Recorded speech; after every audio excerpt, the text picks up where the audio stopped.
Thank you very much, everybody, and a very happy Easter to everyone.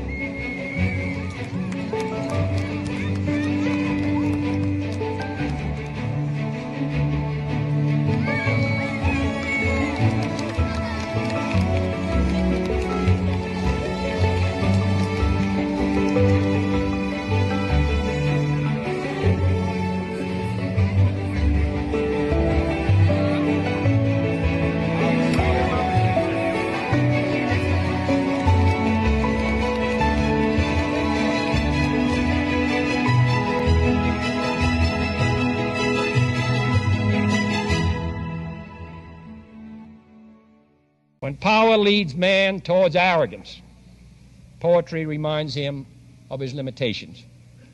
When power narrows the areas of man's concern, poetry reminds him of the richness and diversity of his existence. When power corrupts, poetry cleanses. During World War II, John F. Kennedy was a young Navy lieutenant commanding PT-109, a patrol torpedo boat in the Pacific.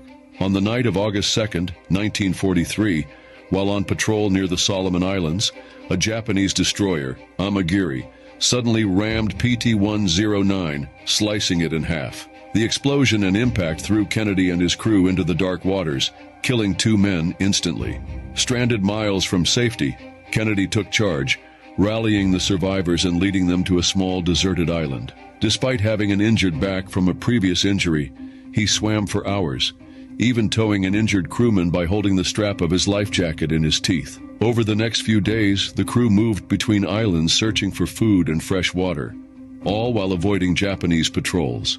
In a desperate attempt to get rescued, Kennedy carved a message onto a coconut shell. Noro Island. Commander. Native knows position. He can pilot. 11 alive need small boat.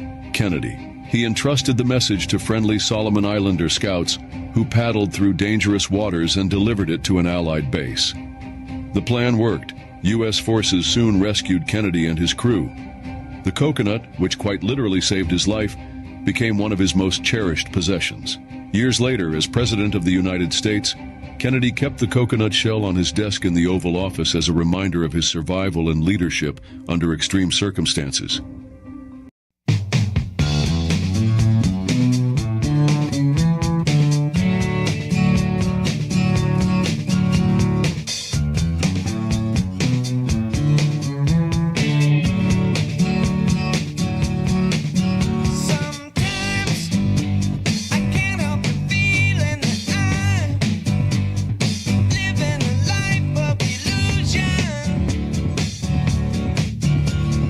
Oh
13, 2018, Q posted checkmate, which is a victory in chess.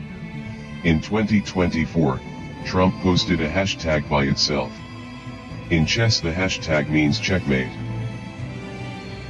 On October 5, 2018, Q posted, "The picture will be the signifier," and dropped the link to an account with the handle, QAnon baby. They respect us. That's more important. Look at that beautiful baby. Look at that beautiful baby. Wow, what a baby. What a baby. That is a beautiful baby. That's like from an advertisement.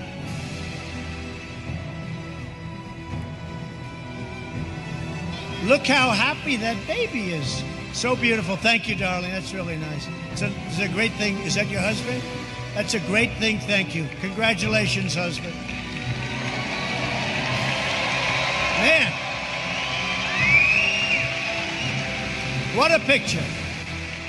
But we're going to have the country all set. On July 17, 2019, Trump stopped in the middle of his speech to point out a baby, took a picture with his hands and said, "What a picture." When the camera pulled back, the baby had a big Q on their back. This happened on the 17th day of the month. Q is the 17th letter of the alphabet. On October 10, 2019, Trump posted a video on Twitter. At the 1 minute and 34 second mark, Q baby pops up. If you hold the 1, and add the 3 and 4, you get 17. That's a very special day. And what a great timeline this would be. Easter as our timeline, what a great timeline that would be. America is facing a health crisis with chronic disease, high blood pressure, diabetes, inflammation, autoimmune disorders, and neurological conditions affecting millions. Heart disease, joint pain, and fatigue are becoming more common, and conventional medicine alone isn't enough. More people than ever are looking for alternative healing solutions that work with the body, not against it. That's why we launched Ionic Care. We're bringing advanced frequency therapy and energy medicine to the people, harnessing the power of terahertz therapy and quantum healing to help the body heal, recover, and thrive. And to make it even more accessible, we will cover 50% of the cost for you. We stand with millions of Americans choosing a better path to health, one that empowers natural healing and restores wellness. It's time to redefine healthcare. It's time to put healing back in the hands of the people. That's what we mean by MAHA, Make America Healthy Again.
Dan Caldwell is a Marine Corps veteran who wound up until 3 days ago advising the Secretary of Defense, Pete Hegseth, on military policy. He was one of the strongest voices in the U.S. government in the Trump administration against the war with Iran. And his rationale was simple. It's not in America's interest, and many Americans will die, and billions will be spent on a war we don't need to fight. And as someone who fought in Iraq, he was able to take that case to the principals with some force. Then, 3 days ago, he was fired from the Pentagon, but not for his views on Iran, no. Dan Caldwell was fired because, reporters are told off the record, he had leaked classified documents to the media. But what were these classified documents exactly? Well, no one at the Pentagon could know the answer to that because Dan Caldwell's phone was never examined, nor was he given a polygraph. So actually, beneath the headlines was nothing. Did you leak classified information against the wishes of your superiors to media outlets? Absolutely not.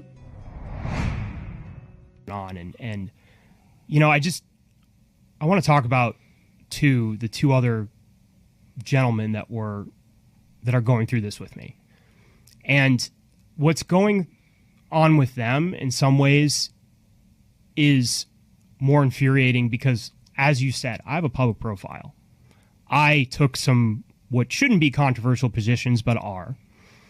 And, you know, I was out there, you know, advancing things that a lot of people in the foreign policy establishment didn't want. Doesn't justify what's happening to me, but that, like, let's just be honest, that is the nature of the games played. You voted for Donald Trump. That means that you stand for everything that is going on in our country right now.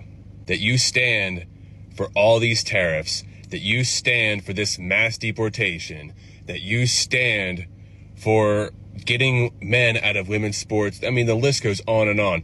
You actually stand for this. If you voted for Trump, you actually stand for this.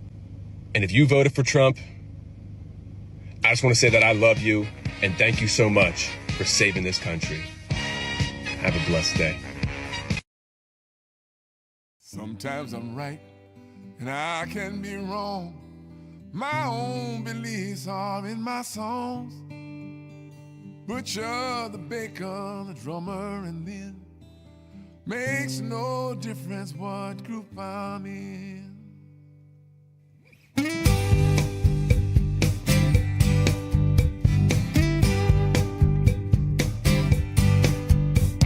But sometimes I'm right, and I can be wrong. My own beliefs are in my song. The butcher, the banker, the drummer, and then it makes no difference what group I'm in. 'Cause I am everyday people.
You take this orange and you squeeze it as hard as you can squeeze it.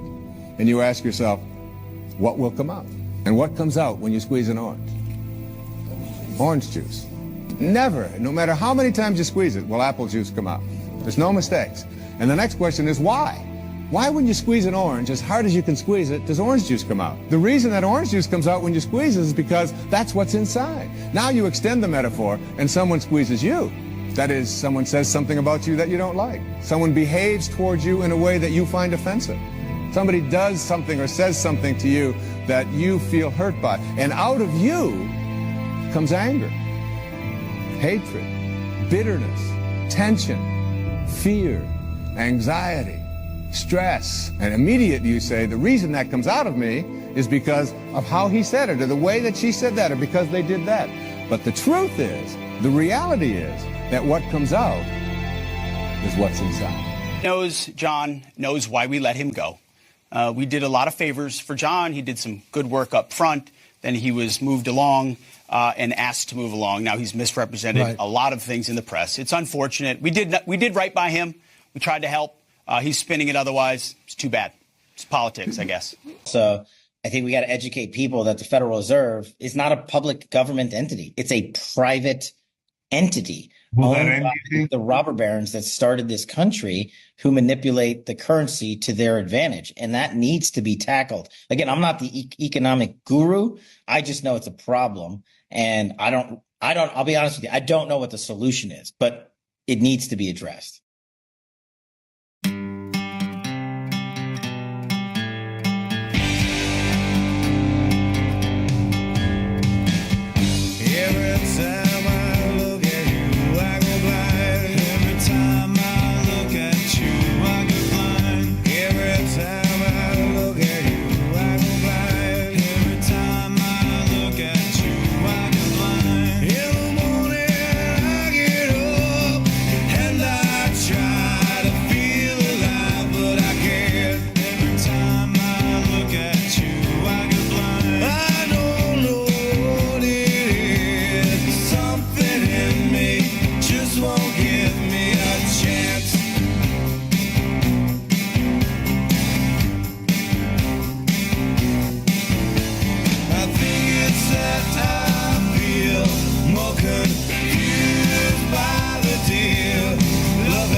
Down here in the deep, mucky waters of Washington, D.C., it ain't always easy to tell who's fishing for truth and who's just stirring the mud. But there's one woman who ain't afraid to get her hands dirty and clean up this here mess. Pam Bondi. As the Florida Attorney General, Pam took on the fraud and corruption that was rampant in that state, standing tall in the halls of power where determination, results, and true grit are needed. With every challenge, Pam brought the fight, and where others hesitated, she stepped forward to lead. Now, as the newly appointed United States Attorney General, she will be working day and night bringing law and order back to America and pushing back against the swamp's darkest corners. Pam Bondi, a true protector of justice, turning the murky waters of Washington into a place where truth can thrive. She's been fighting for us. Now it's time to let her keep cleaning up that swamp.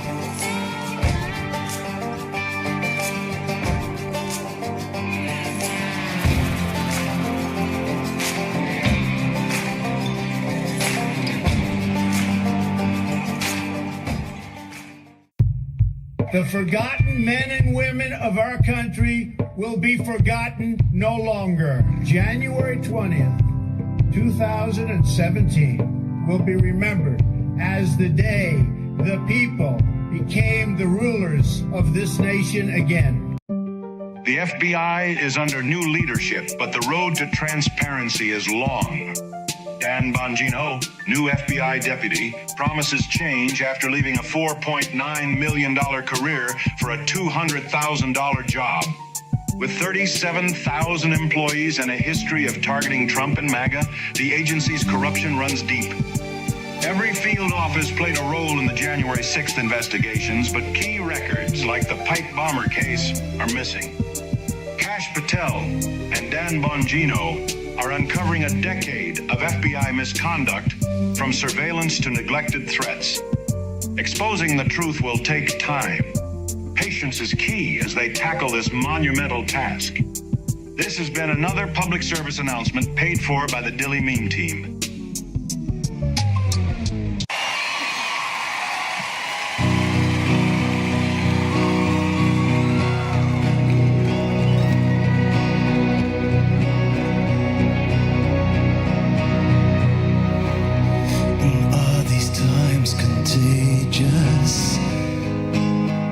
I've never been this bored before. Is this the prize I've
welcome, beautiful patriots, and God bless you. Oh, I thought the automatic light thingy would do its thing. It's not doing its thing. God bless you guys. Good to see ya. It's a beautiful spring day out today, at least here in Illinois. Hope it was where you guys are too. It's been a long day. I had a doctor's appointment earlier, and it was a long one. It was just a long waiting period, I guess you could say. But yeah.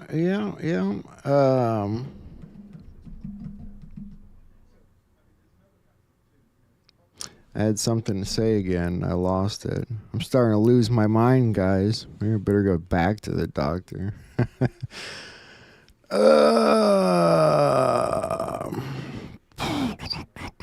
Yeah, I can't remember now. That's okay. Nonetheless, there's a lot of new people entering into this whole Patriot movement thing, learning stuff for the first time. And I think people kind of forget that. And you really, if this movement's taught people anything, it's tolerance and patience. I think, maybe, hope it should, but you gotta think about the people you're dealing with as like maybe they're just seeing it for the first time. I say this because there was this post, I'm not picking on anybody, about the whole 10 days of darkness thing, and it said, here we go again, a flood of shills and grifters pushing 10 days of darkness. Not once in the drops does Q say this. It says 10 days, and then it says darkness. And it says for the phonetically challenged, that little dot is called a period. Point is, I'm just saying, you got, I get you, we lose patience about things, but think about somebody hearing about 10 days of darkness, whichever, for the first time ever, You're going to have to be patient about it. But in the other post, it actually says, an Anon asks, should we be prepping for some kind of shutdown? And Q says, reports of power grid attacks should be disregarded. So it's kind of interesting thing to touch, and even again, I've read these posts before, but freaking hell, I forget all this stuff too, man. I've only got so much bloody room in my brain up here, folks, so it just is what it is. Luckily, today was a bit of a slower news day than the weekend was, but there's still a lot of stuff going on. It's Earth Day, of course, 55th anniversary of Earth Day. Happy Earth Day, folks. It's a stupid thing not working. All right, I'm okay. And Congresswoman Jasmine Crockett says of Earth Day, some folks still treat our planet like it's disposable. Let's be real, black and brown communities feel the impact of environmental neglect first and worst. I'm fighting for clean air, safe water, and a livable future for all of us. It's not, it kind of falls in the category compared to stuff she's been saying, so I give her that. But I don't think that the environment is racist, I'm just thinking, pondering here, I don't think it targets black and brown people specifically. If anything, it seems to be really bad over in Asia. Maybe it's targeting Asians. I don't know. Happy Earth Day, though, everybody. It's a good place to start. Klaus Schwab is under investigation for financial misconduct just a day or so after stepping down as World Economic Forum chairman. See you, Klaus. We're not going to miss you. And his replacement, some MJ says, why do they always look like aliens? Klaus Schwab stepped down from the WF effective immediately. And the former CEO of Nestle, Peter Letmeth, will serve as interim chairman. Peter believes no one should have the right to wash their cars or fill their pools with water. It is interesting, though, because originally Klaus stepping down was supposed to be a 2-year process. And some people think it's odd that as the Pope dies, it's like a sudden thing happening. I don't know. There's something weird. The Pope is a marker, in my opinion, and somebody put that in a post we'll look at. But first, let's look at Klaus's replacement. Hello, I'm Peter Brabeck, the chairman of Nestle. There are apparently some misconceptions about my ideas on water. Let me make it clear from the beginning. I have always supported the human right to water. Everyone should have enough clean, safe water to meet their fundamental daily needs. About 50 to 100 liters per day. But not to fill a pool or wash a car. There is a difference. We must transform the way we think about water. By 2025, 1.8 billion people will be living in regions without enough water.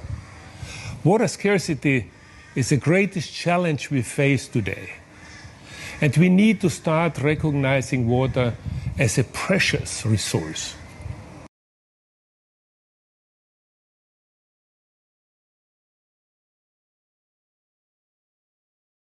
Yeah, no.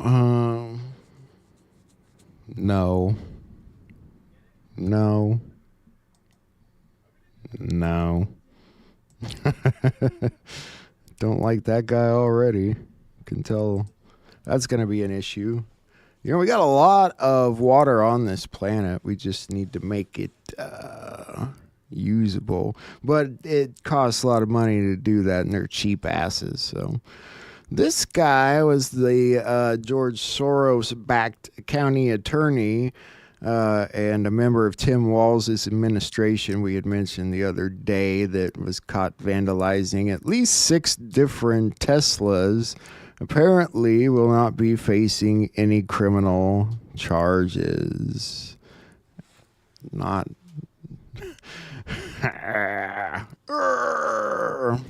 right? Patience and tolerance. But actually, I think if I remember right, there's this I'm not gonna call it a list. I don't know if you'd call it a list, but it's sort of like a list. And on this list, there's only 2 people that don't have a red X through them. I'm not sure what this means, but we can only hope that, if we're playing tic-tac-toe, that they can finish this. Obsessive compulsive anyway. We just got to cross these out. So, fun in the sun. Maybe it is a marker. Moving forward here. Let's get rid of this guy. Already talked about you, guy. And George Mason University student who called for violence against Trump administration gets evicted and referred to law enforcement by the school. That's interesting. From the day that this picture was taken, and I'm not sure where this picture was taken, actually. They say it was March 23rd until today. It was exactly 30 days. Done in 30, just like no name. Interesting. It's a weird picture. It looks like he's having a gun point at him or something, right? I'm not sure I've ever seen that before. It's kind of interesting. About his body. Pope Francis' bodies had now been revealed to the public, and observers quickly noted visible bruising along the left side of his face. The only publicly known report of him falling dates back to earlier this year. The official cause of death was a cerebral stroke that led to a coma and irreversible cardiocirculatory collapse. According to medical experts, he died of stroke, and experts say the most likely cause is an ante-mortem trauma such as a fall. I don't know how that would be ante-mortem. I guess it would be, but the Vatican never mentioned a fall. There's no fall reported, apparently, and I don't know if you can't see those very well, but the whole left side of his face around his eye and stuff, it looks like he got punched in the face by a giant, like, giant fists, like, I don't know, or dropped on his head or something. It's odd, isn't it? Of course, I know. People call it fake and yada yada anyway, and who the hell knows what's going on anymore? But that is how the body looks, and it's quite odd, isn't it? What do you guys think happened to the Pope? You think J.D. Vance kicked the shit? I mean, I didn't say that. Surely not. His funeral's been set for Saturday, 10 a.m. Vladimir Putin wanted to make it clear that he will not be attending the funeral. So, speaking of Putin, actually, I've got a video I want to show real quick regarding the Pope. It says it's his, like a confession, like a deathbed confession, like a confession. I don't know. Let's take a look, because I just got this downloaded. Dear brothers and sisters, excuse me because I speak in Italian, but I am not speaking English. But I will speak no Italian, no English, but carefully. È una lingua più semplice e più autentica, e questa lingua del cuore ha un linguaggio e una grammatica speciale.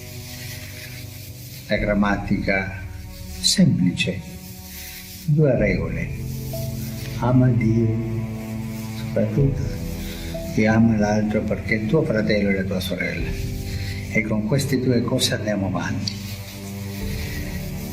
Io sono qui con mio fratello, il vescovo fratello Tom Palmer. Siamo amici da anni. E lui mi ha detto del vostro convegno, del vostro raduno. E con piacere vi invio un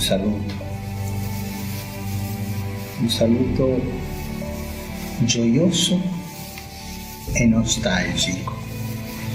Gioioso perché a me dà gioia che voi siete riuniti per lodare Gesù Cristo, l'unico Signore, per pregare al Padre e ricevere lo Spirito.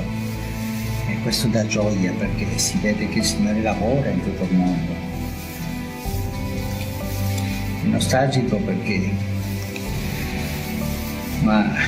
succede come nei quartieri fra noi. Nei quartieri ci sono famiglie che si vogliono e famiglie che non si vogliono, famiglie che si uniscono e famiglie che si separano, e noi siamo un po', mi permetto la parola, separati perché i peccati ci hanno separati, i nostri peccati,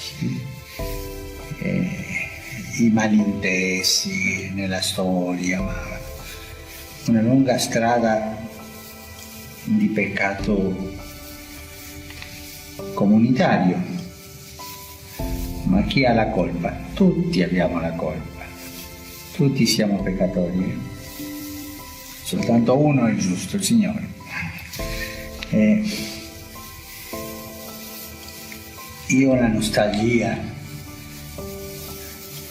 che questa separazione finisca, che ci dia la comunione. Io ho la nostalgia di quell'abbraccio di del quale parla la Sacra Scrittura, quando i fratelli di Giuseppe, affamati, sono andati a Egitto per comprare, per poter mangiare. Ma andavano a comprare, avevano i soldi, ma non potevano mangiare i soldi. E lì hanno trovato qualcosa più del pasto, hanno trovato il fratello. Tutti noi abbiamo dei soldi, i soldi della cultura, i soldi della nostra storia, di tante ricchezze culturali, anche religiose, tradizioni diverse. Ma dobbiamo trovarci come fratelli e dobbiamo piangere insieme, come ha fatto Giuseppe, quel pianto che unisce, pianto dell'amore. Io vi parlo come fratello, e vi parlo così semplicemente, con gioia e nostalgia. Facciamo crescere la nostalgia, perché questo ci spingerà a trovarci, a abbracciarci e a lodare Gesù Cristo come unico Signore della storia. Vi ringrazio tanto per sentirmi, vi ringrazio tanto per lasciarmi parlare la lingua del cuore. E vi chiedo anche un favore, di pregare per me, perché ho bisogno delle vostre preghiere. Io prego per voi, lo farò, ma io ho bisogno delle vostre preghiere e pregare al Signore perché ci unisca tutti. E avanti, siamo fratelli, ci diamo spiritualmente questo abbraccio e lasciamo che il Signore finisca l'opera che Lui ha incominciato. Perché questo è un miracolo, il miracolo dell'unità è incominciato. E dice uno scrittore italiano, il Manzoni, famoso, dice questa frase in un romanzo, un uomo semplice del popolo dice questa frase: non ho trovato mai che il Signore abbia incominciato un miracolo senza finirlo bene. Lui finirà bene questo miracolo dell'unità. Vi chiedo di benedirmi e io vi benedico. Di fratello a fratello. Un abbraccio. Grazie.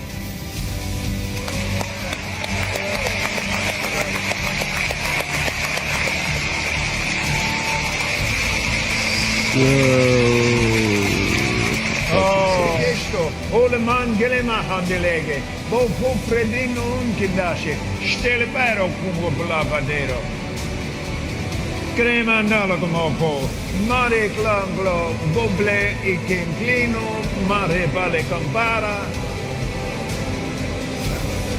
I don't know what to make of this, but at least the video seemed like it was on par for the language.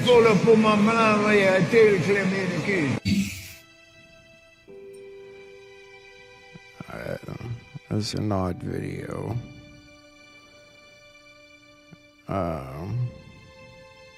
What do you guys think?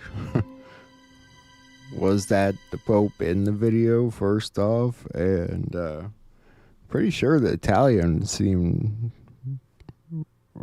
I don't know, it seemed to match the wording. Talk about far out guys. I don't know. I wonder. We'll find out, though. These things always get exposed if they're not what they appear to be. All right, so moving forward, Russian President Putin offers to halt the war in Ukraine to reach a peace deal with U.S. President Trump. And a U.S. peace proposal to end Russia-Ukraine war includes lifting sanctions on Russia under a future agreement. So it's good news. They're really kind of working hard on this part of things. And then there's the official portrait gifted by Putin to Trump. It's finally been revealed. There it is. Nice little portrait there. Got a little video to go with that. Надо было показать эти все кровь, шрам и его мужественность. Он не сломился. Well, this is the first glimpse of what we're told is a portrait gifted to President Trump by Vladimir Putin in March. You can see the Russian artist who we met in Moscow was pretty kind, showing Trump looking heroic, even trim. Не сломился, он не испугался. Он, наоборот, поднял руку, что мы все равно с Америкой едины и вернем ей то, что она достойна. The painting, handed to Trump envoy Steve Witkoff, was clearly meant to flatter as Trump and Putin discuss ending the Ukraine war and rebuilding ties. And apparently it worked. Witkoff said Trump was touched at what he called the beautiful portrait. Well, Safronov is one of Russia's most famous artists and has painted dozens of world leaders before. The late Pope Francis and, of course, Vladimir Putin. The Trump painting, he told me, was commissioned by a patron he suspected was the Kremlin. Я понял, что это может быть очень важным политическим каким-то шагом на сближение наших стран. Later, he says he was contacted by President Putin himself, who told him the flattering Trump portrait was an important step in Russia's relationship. I swear there's been two different Vladimir Putins. I don't know, man. It's wild. And interestingly, President Putin met with President Modi in India, condemning the recent terror attacks there. Which is funny because J.D. Vance just met with Prime Minister Modi not but a day or so ago. President Zelensky calls for a full ceasefire with Russia before holding any talks with Putin, which I think they're going to do. I think we have a good chance to see actual ceasefire between the countries. It's a little harder with something like Israel and Hamas because you're dealing with the terrorist organization you can't really negotiate with so much. So there's that. Of course, like I said, J.D. Vance just met with Prime Minister Modi and finalized terms for a trade deal, which will be awesome for our economy. They're a huge country. There's a lot of money in India. There's a lot we can do with the trade deal there, and it puts pressure on China to come to the table and finalize a trade deal. This kind of popped up today. Putin's secret 10-year-old son seen for the first time. Pictures show a child that Vladimir shares with his gymnast lover, anti-Kremlin website claims. I don't know if this is like Russian tabloids or something, but that in the picture looks like the old Putin to me, you know. I know I say old Putin, new Putin. There's just something there. It's so weird to me, but moving forward, Putin also met with the Sultan of Oman today, and in a funny moment had to teach him how to use the earpiece.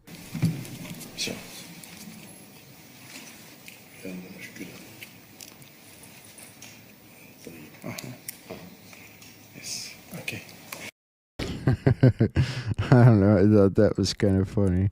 You gotta teach them how to slide it on there. Slide the earpiece on, folks. And Pam Bondi is forming this anti-Christian bias task force. Check it out. Thank you all for joining us today. We're excited to be here for the launch of the task force to eradicate anti-Christian bias as outlined in the President's executive order. Joining me today are members of the task force and individuals who have been impacted by the anti-Christian bias. Together, this task force will identify any unlawful anti-Christian policies, practices, or conduct across the government, seek input from the faith-based organizations and state governments to end anti-Christian bias, find and fix deficiencies in existing and regulatory practices that might contribute to the anti-Christian bias. As President Trump has stated, the Biden administration engaged in an egregious pattern of targeting peaceful Christians while ignoring violent anti-Christian offenses. The president is right. Biden's Department of Justice abused and targeted Christians. Pro-life Christians were arrested and imprisoned for peacefully praying outside abortion clinics. The FBI spied on traditional Catholics in their parishes. President Biden declared Easter Sunday to be Transgender Day of Visibility. No longer. Vandalism against churches was 8 times higher in 2023 than it was in 2018. And as at President Trump's directive, we ended those abuses at the Department of Justice on day one. We dropped 3 ongoing cases against pro-lifers and redefined the FACE Act to ensure that abuse would not continue and that American tax dollars were not used to support the weaponization of our legal system to target Christians. Just a few weeks ago, we convicted a man in Arizona for a plot to bomb Christian churches. The Department of Justice will protect religious liberty for Christians and for all Americans. We'll work closely with everyone around this table and take a whole of government approach to solving this problem and ultimately protect Americans' First Amendment rights. The First Amendment isn't just a line in the Constitution. It's the cornerstone of our American liberty. It guarantees every citizen the right to speak freely, worship freely, and live according to their conscience without government interference. Protecting Christians from bias is not favoritism. It's upholding the rule of law and fulfilling the constitutional promise. Thank you to President Trump. We have an incredible opportunity, all of us around this table, to protect the rights of all citizens from discrimination based on their religious beliefs. And thank you all for being here based on this executive order, and I look forward to doing great work together.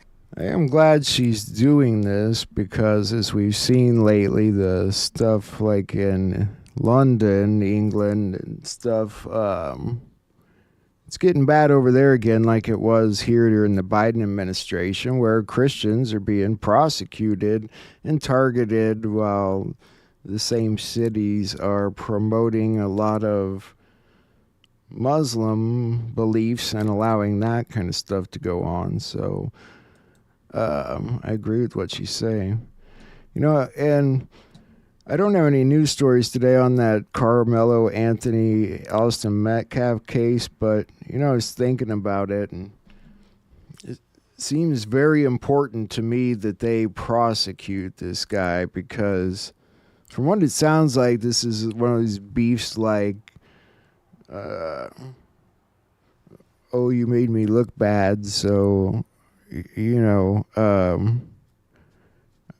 and then he pulls out a knife and stabs the kid in the heart. Like, you can't have kids thinking that's okay. Like, that if somebody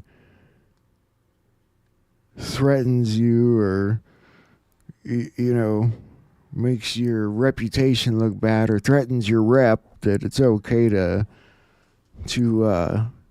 go that far. I don't know. Just a thought. I was totally thinking about that earlier. This was interesting. The president of El Salvador has been talking a lot about MS-13, and this guy posted, "Fucking with my gang, gonna get you spilled." Well, the guy who posted that is actually a Florida congressman, a sitting Florida congressman, Congressman Frost, and President Naive just kind of exposed him there.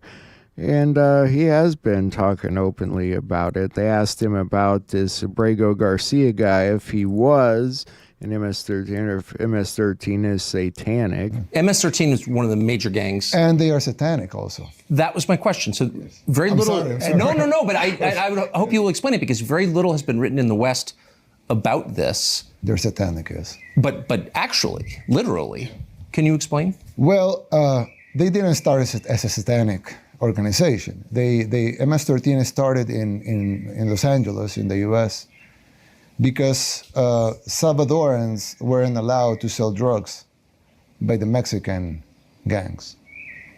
So they created a gang that was called the 18th Street Gang, because they basically wanted to sell drugs in a street that was 18th Street over there. But then division started they started dividing themselves and started infighting. So they created the MS-13. And then MS-13 started outgrowing the other gangs, and they started exporting the organization to other parts of the U.S. And when Bill Clinton decided to deport those guys, he didn't tell our government at the time, "I'm deporting this criminal." They just, send them here. And they came, there were few, but unchecked. At the same time, some laws were passed to protect minors from imprisonment. And of course, the gangs used that to recruit 15-year-olds, 16-year-olds, 17-year-olds. So at the beginning it was, some youth causing harm, assaulting, trying to control their territory, selling drugs. Things that are bad, but probably not critical. But they grew, and they started controlling territories. A few years later, they were actually a huge international criminal organization that they have bases in Italy, Guatemala, Honduras, El Salvador, the U.S.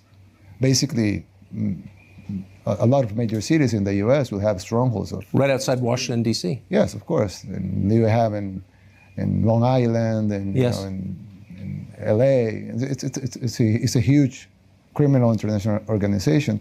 So they grew and they started, killing more people just to get territory or to fight against rival gangs or to, collect debts or, money or whatever.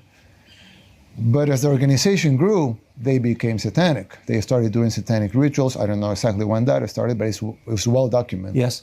And in our arrest, we've even found authors and things like that. Yes, I've seen them. And so they became a satanic organization. And even when you, sometimes when you interview gang members that are in prison, they would say, "I'm out of the gang." Of course, they're in prison, but they would say, I'm not a member of the gang anymore. And when they asked them why, I remember I remember the news outlet that made it but it's a very well-known news outlet that made this interview with a gang member in person. We allowed them to go into prisons and do the interviews. And the guy that they asked him, "How many people have you killed?" And he said, "I don't remember." He didn't remember how many, probably 10, 20, he didn't remember. And then they asked him, "And what is your position in the gang?" He explained how he went up in positions, but I left the gang. I said, "Why did you left the gang?" And he said, "Well, because I was used to kill people, but I killed for territory. I killed to collect money. I killed for extortion. But I came to to this house, and they were about to kill a baby. And the killer that had killed tens of people, said, "Oh, wait, what are we doing? Why are we going to kill that baby?" And they told him, "Because the beast asked for a baby." so we have to give him a baby. So he said that he couldn't resist that, so he left the gang. He's in prison because, he's a killer, but he left the gang because he couldn't tolerate what he was seeing. So human sacrifice was a part. Well, in the United States a couple of weeks ago, or a couple of days ago, I don't remember exactly, I saw the news that they were going to kill a young girl, or they killed a young girl, I don't exactly remember, because it was a satanic ritual. It happened in the U.S. a couple of weeks ago. Disgusting. So, yeah, that's him there. I mean, he's not really talking bad about him. He's just telling you about him. And so there is that. And speaking of Abrego Garcia, I just wanted to point out that he actually, has had due process. When you look at these documents, the respondent argues that the immigration judge clearly erred in determining that he is a verified member of MS-13 because there's no reliable evidence in the record to support such a finding. In this regard, the respondent asserts that Prince George's County Police Department Gangfield interview sheet is based on hearsay relayed by a confidential source. Respondent also claims that he presented sufficient evidence to rebut the allegation that he is affiliated with MS-13, including character references and criminal records showing that he has only been charged with traffic offenses. And either way, despite that, it was still denied. It didn't go through. I'll read exactly what it says here. We adopt and affirm the immigration judge's danger ruling. I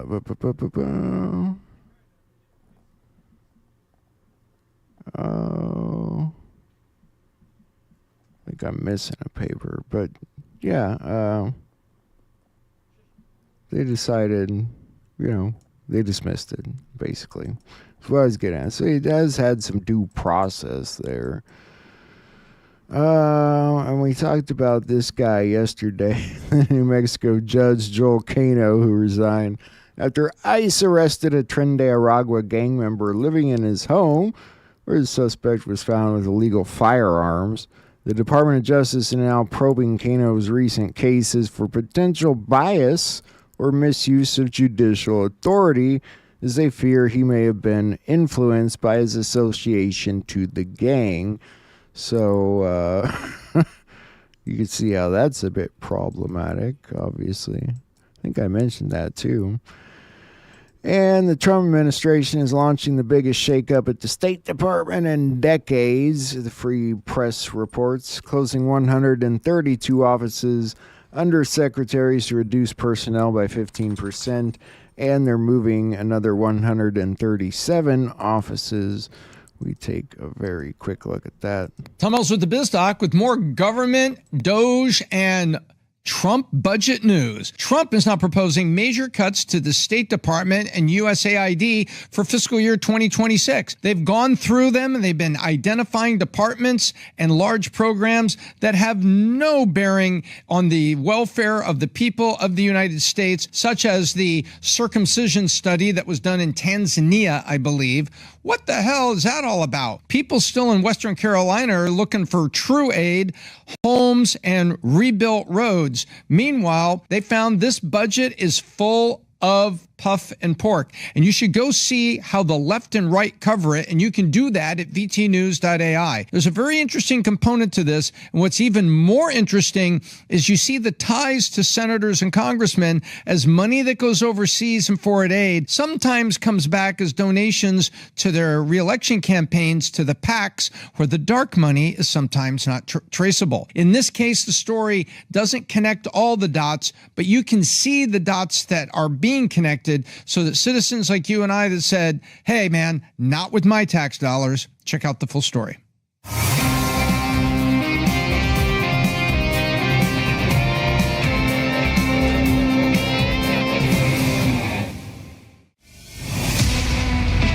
Right. Okay, so there's that as far as the budget cuts go. China's dumping U.S. treasuries and stockpiling gold. The planned decoupling has begun, and so is the takedown of the world's fiat debt slavery system. China's gold reserves reach a record 2,292 tons after adding another 5 tons in March. This is interesting how that's going to work out. And gold here reached a new all-time high of $3,500 for the first time ever today. President Trump, in other news, is considering giving people $5,000 as a baby bonus to boost declining U.S. birth rates, as per the New York Times. So, interesting. Somebody pointed out, they wonder how many, I don't know what you'd say, white people are actually in America. I don't know. Kind of ridiculous thing to think of anyway, but it'd be interesting. China says it's ready to strengthen relations with the European Union amid the trade war with the U.S., but I have a feeling that's not going to go very far for them. And Trump is preparing to visit Saudi Arabia, Qatar, and the United Arab Emirates in May, according to the White House. Moving forward here. Where am I?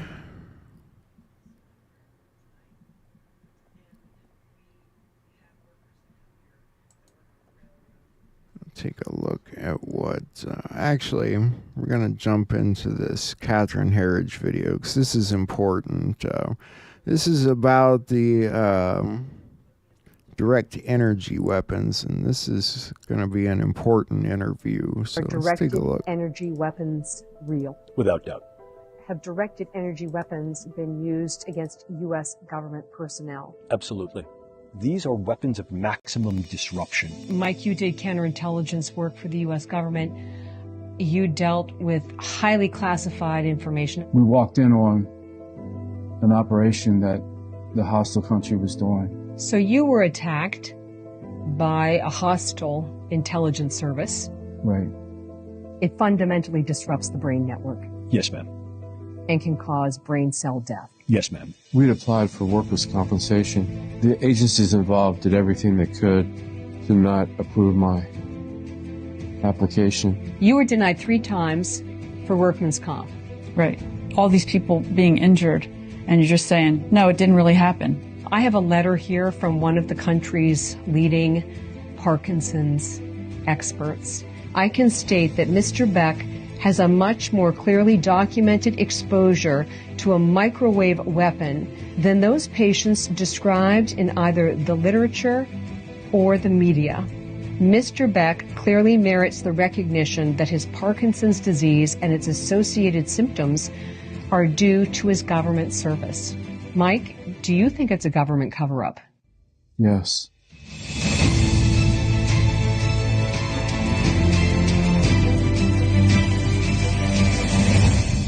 Based on your firsthand research, are directed energy weapons real? Without doubt. Have directed energy weapons been used against U.S. government personnel? Absolutely. Have directed energy weapons been used at targets overseas? Yes, ma'am. Are reports of directed energy weapon attacks inside the U.S. credible?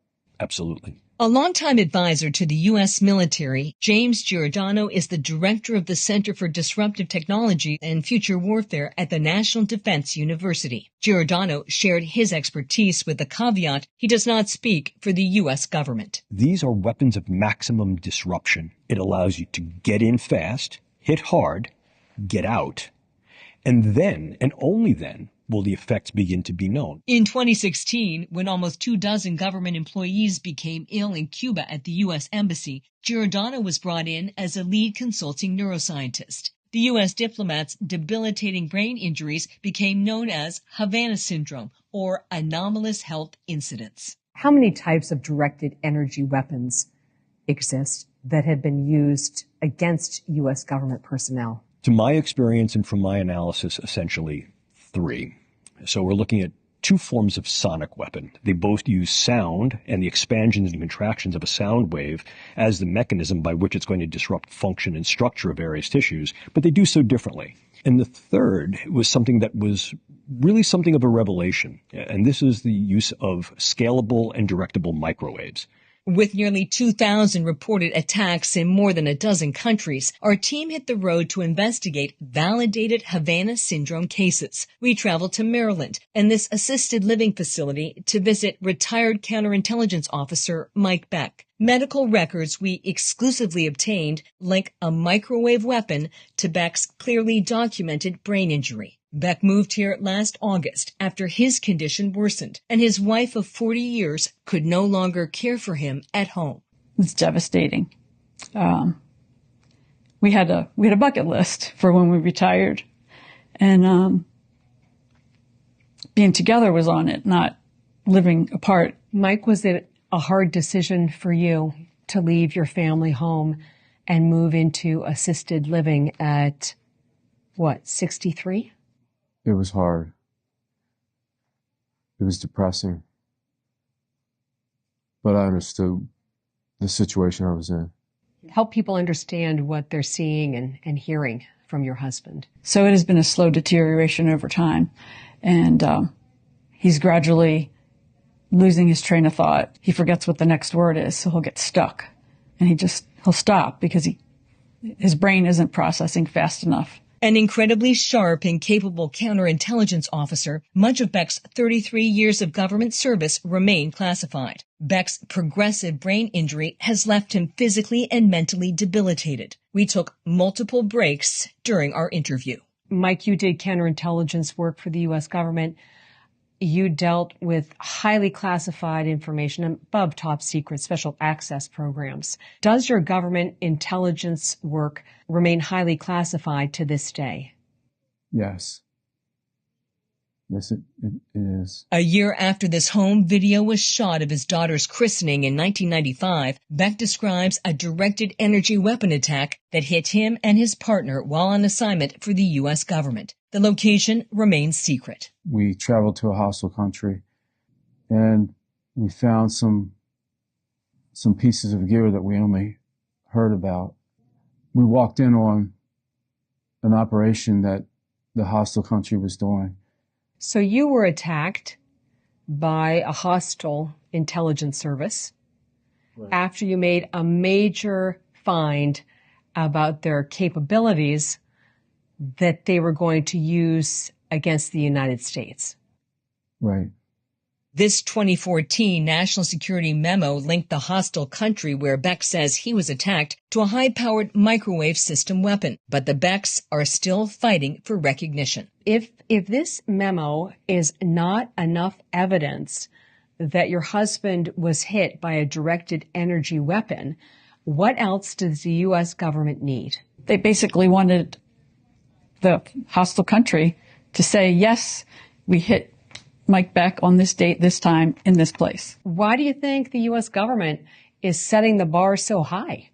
I think they just wanted to protect their reputation instead of protecting their employees. Giordano showed us how brain injuries like Beck's can happen. Hollow spaces in the skull, the mouth, nose, ears, and eye sockets can become echo chambers, funneling energy waves into the brain with catastrophic consequences. I think the easiest way for a layperson to understand what particularly rapidly pulsed microwaves could do is to think about something like Wi-Fi connections in a cellular phone. So if you were to take your phone and put it in the microwave oven for a second or 2 seconds, you would take the phone out and structurally it would look fine. It would seem that it would be working just fine for you on some levels. But the actual sophistication of that phone would have been changed as a consequence of the microwave damage. And not only will it change then, but that change is durable and characteristically progressive. That's what a directed energy weapon attack does. Yes, ma'am. It fundamentally disrupts the brain network. Yes, ma'am. And can cause brain cell death. Yes, ma'am. It can cause both brain cell death and change in the functional ability of various cells and nodes in the brain to be able to maintain the networks that are so vital to our thought, our emotions, and our behaviors. When a directed energy weapon attack happens, is that the end of the damage? The problem with directed energy attacks, like many things that can happen to the brain, is that the initial insult, that the injury itself, is nothing more than the first snowball that then leads to the avalanche. The injury to the brain impairs the brain's ability to not only function at the time of the injury and thereafter, but to compensate effectively. So then you begin to see a cascade of effects. Who or what is responsible? This becomes difficult. But I think what's important to note is who has developed these technologies and who may be using them in a whole set of practices. Here we encounter, if you will, the big three: the United States and some of its international economic and technological and military allies, our trans-Pacific peer competitor, China, who has developed these types of technologies for a variety of uses, and certainly our transatlantic peer competitor, Russia. These British medical records show in 2006, Beck was diagnosed with Parkinsonism. That's an umbrella term that refers to brain conditions that cause slowed movement and stiffness. What made Mike's Parkinson's case stand out? Well, it's very unusual because he was a young onset. He was only 45. It's usually 70s, 60s, late 60s to be diagnosed. Did he have any of the typical signs of Parkinson's? No. His first sign that I noticed was his anxiety. He never had the tremor. He still doesn't have a tremor. So you've had a Parkinson's diagnosis and then more recently a diagnosis of dementia. Yeah. Is that a secondary consequence of the Parkinson's? Yes. Are you frustrated? Are you looking for the words? Yes, it's very frustrating. I always wanted to have my A game on for work assignments until I got hurt. I had a lot of success in the workplace. The one thing I can say about work is I love my job. I can see a lot of sadness in your eyes. It was a great career. I was blessed to have such a good job. Worked with good people. Cases like Beck's impact diplomats, military operatives, law enforcement professionals, and America's spies. I was an employee of the Central Intelligence Agency for 19 years. In December, a CIA whistleblower we agreed to call Alice to protect her identity came forward for the first time. Alice described the fallout of a directed energy weapon attack targeting her in Africa. And we're basically like ticking time bombs, Catherine. You know, I've already started having to go to funerals. I have friends in nursing homes. I have friends with dementia and Parkinson's. In some ways, you know, people have a heart attack. And if you don't die of it, we know how to fix a heart attack. We don't know how to fix this. Like the CIA whistleblower, the Labor Department acknowledges Beck's traumatic brain injury is the result of his government service. In Beck's case, the Labor Department only acknowledged his Parkinson's diagnosis after a high-profile intervention. I have a letter here from one of the country's leading Parkinson's experts. He writes, "Although I have limited expertise in so-called Havana syndrome, I can state that Mr. Beck has a much more clearly documented exposure to a microwave weapon, as well as a much more clearly documented brain injury than those patients described in either the literature or the media. Mr. Beck clearly merits the recognition that his Parkinson's disease and its associated symptoms are due to his government service." We'd applied for workers' compensation, and the agencies involved did everything they could to not approve my application. You were denied 3 times for workman's comp. Right. Did you finally get workman's comp? The benefit we received was they will pay for Mike's assisted living. You shared one of the bills for the assisted living with our team, and it says there's a balance due of over $25,000. Is the government paying Mike's assisted living on time? No. No? No. How many months behind is the U.S. government on its payments for Mike's assisted living? 3 months behind. Does that just create more anxiety? It does. It's scary. I mean, I don't know how long when am I going to get the call that says you're going to have to pay this because we still haven't gotten a check? And it'd be devastating because, we're not living on a whole ton of money. I have this intelligence community assessment from January. It was released by the Biden administration. It says most of the intelligence community continues to assess that it's very unlikely a foreign adversary is responsible for the events reported as Havana syndrome or anomalous health incidents. It's ridiculous. I mean, all these people being injured, and you're just saying, no, it didn't really happen. I mean, how do you make this up? Mike, do you think it's a government cover-up? Yes. Is the U.S. government trying to limit the identification of cases and compensation? That sounds reasonable. Is that what you think? I think it's problematic that there's evidence that the U.S. government has regarding the availability and use of the weapons, and that hasn't been brought to light. Were you left behind by the U.S. government? Most definitely. There's a narrative that directed energy weapon attacks didn't really begin until 2016.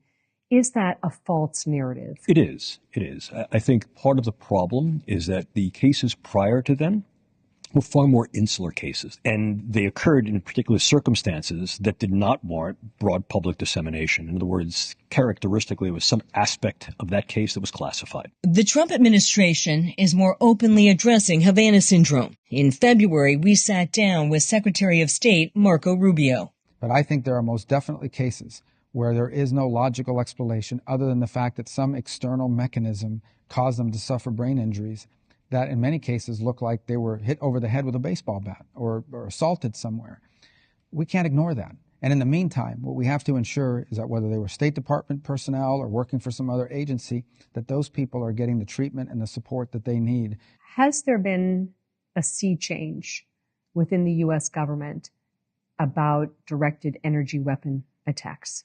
But it's been perceptible to me and for many of my colleagues that at this point there's really much more of a lean in to this, recognizing A, the reality of the actual devices, B, the reality of the individuals who suffered an injury, and C, the need to do something about it.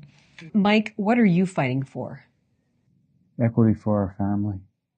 What are you asking President Trump to do?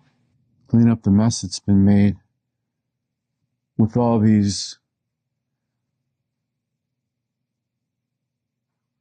inaccuracies. Rita, what are you asking President Trump to do? I think he needs to show that we care about Americans first, and that other countries, even if you don't name them, don't have the right to harm our people, and it should stop.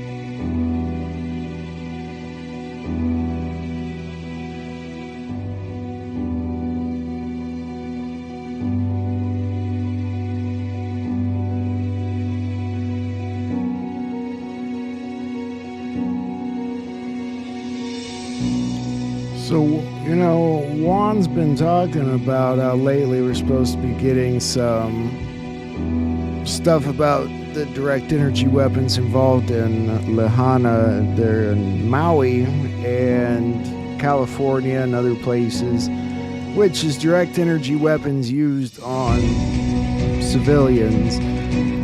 And this here is direct energy weapons used on government officials. I feel like it's sort of like a soft disclosure, a sort of softer introduction to what people are going to find out about what's been done with these direct energy weapons. So, did I play that video in the intro with RFK and the energy thing? I don't know. We'll see. I think I did. But moving into that, the FDA recalled popular candy in 8 states containing ingredients linked to cancer. Where did I put that? Thought I had something else to it. Maybe not.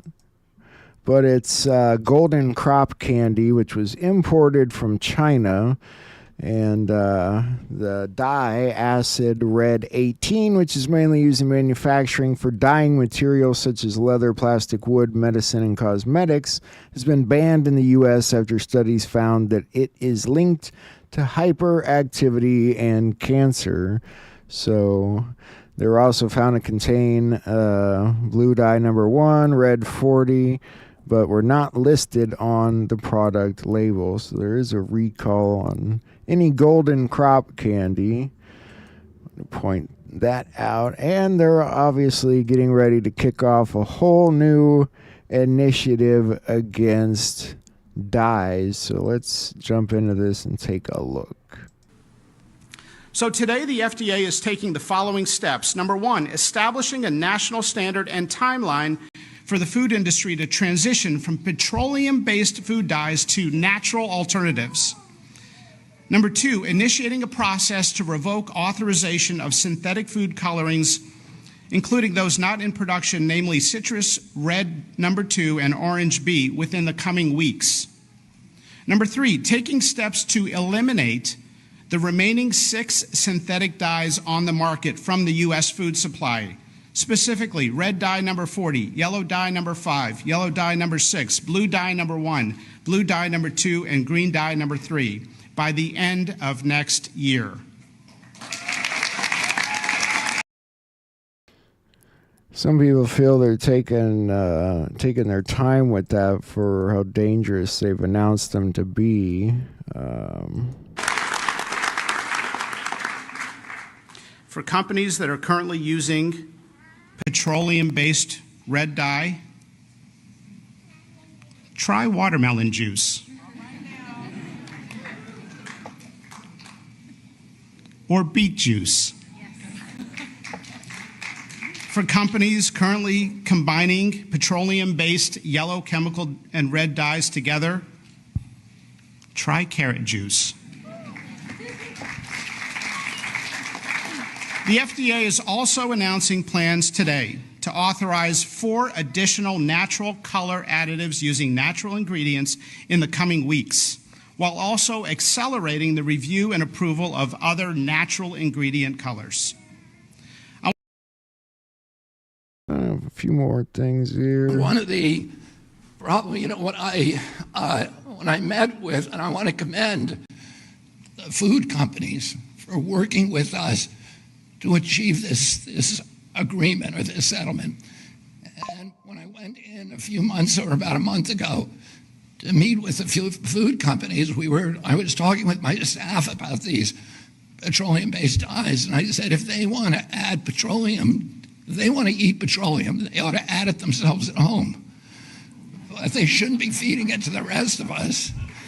And without our knowledge or consent. I think he goes on to point out, they can't ban everything, so that one by one we can start eliminating them where they can. Where we can't, there's things that we'll never be able to eliminate, like sugar. And sugar is poison, and Americans need to know that. It is poisoning us. It's giving us a diabetes crisis. When I was a kid, I always say this, a typical pediatrician would see 1 case of diabetes in his lifetime. Today, it's 1 out of every 3 kids who walks through his office door. In our most recent study from NIH, 38% of American teens, it's half our adult population. This is existential. We are spending as much on mitochondrial disorders like diabetes as we spend on our military budget. We can't continue to exist like this. And the problem is industry is making money keeping us sick. All right, so moving on from that, this was a scene at a Manhattan Tesla showroom.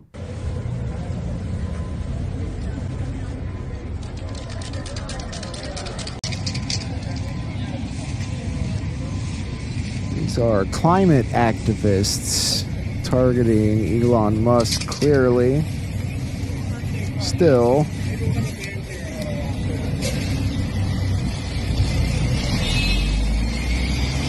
And it's like, where the hell are the cops at in this town? Come on, New York. You can do better than that. What else do I got here before we move on? We got some Juan we're going to watch. A few more things.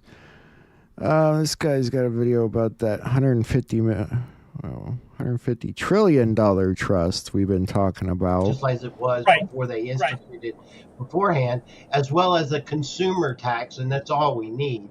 But also, I found out yesterday that there's a $150 trillion trust that was established back in like 1790 or something by our forefathers.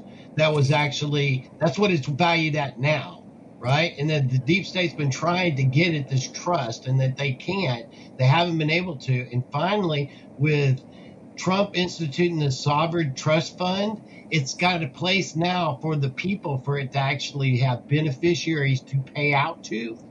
And I think this goes along with just about everything else. And I haven't fully gotten completely all of the information on this trust, but it has to do with this same kind of functionality, right? So interesting.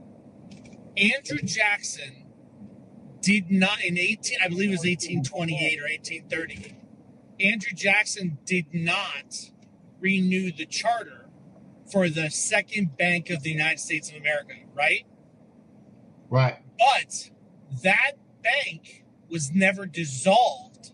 It just never got a charter, which means whatever assets were in that bank have been compounding all these years since 1830, 1828, something like that. And it was supposedly what it is, which is in national jurisdiction, which is, again, this goes back to why in 2008 they were not allowed to nationalize the banks, because there was already a trust there that was a perpetual trust under the founding. That's the one I'm talking about. And it was founded in like the late 1700s, whatever it is. And they have been trying it's the Hamilton Bank. It's the Hamilton Bank. It's the original. And I forgot that was Captain Kyle and Kelly with Robert Crown. I said, this guy's video. I wasn't paying attention. Before we watch Juan, I want to show you a couple quick other things that are coming up on Nino's Corner. Nino'sCorner.tv's got an interview with Bo Polney. A new beginning, the end of an era, cleansing of the old, darkness before the dawn, when night turns to day, a time point for vengeance. This is important, a time point for vengeance. When darkness meets light. So something's about to happen to Mystery Babylon, and that would result in the mortal wound and the death of the beast. And those are the important dates to look up. I mean, to consider what's coming. So May. And then tonight, I believe on Nino'sCorner.tv, he's having General Flynn on. Probably wouldn't bet on that.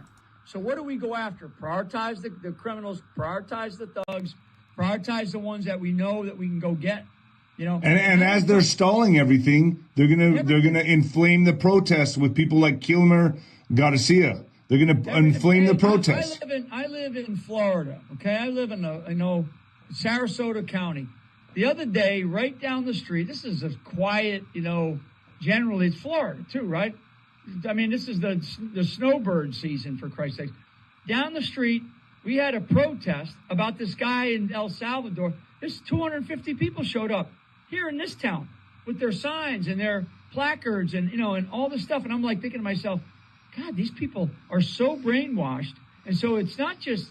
But they're being paid to do this, right? I mean, there's like crowds on demand. They can get hired to go to these protests and shuttled in. To me, that's... So there's that you can check out if you are subscribed to Nino'sCorner.tv.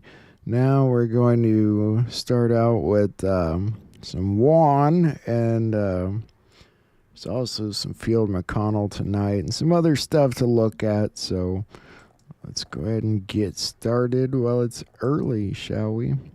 That basically concludes all the news portion of things. I think I got all the news there. A couple more things. Forgot a story.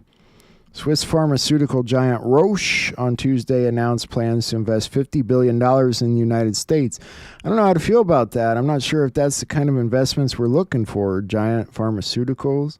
They're not as big as some pharmaceuticals, but I don't know, maybe they'll come and step in when the big companies go down. I have no clue. It seems like a weird investment for the United States, though. Anyway, I'll see you guys in the chat. Let's get started.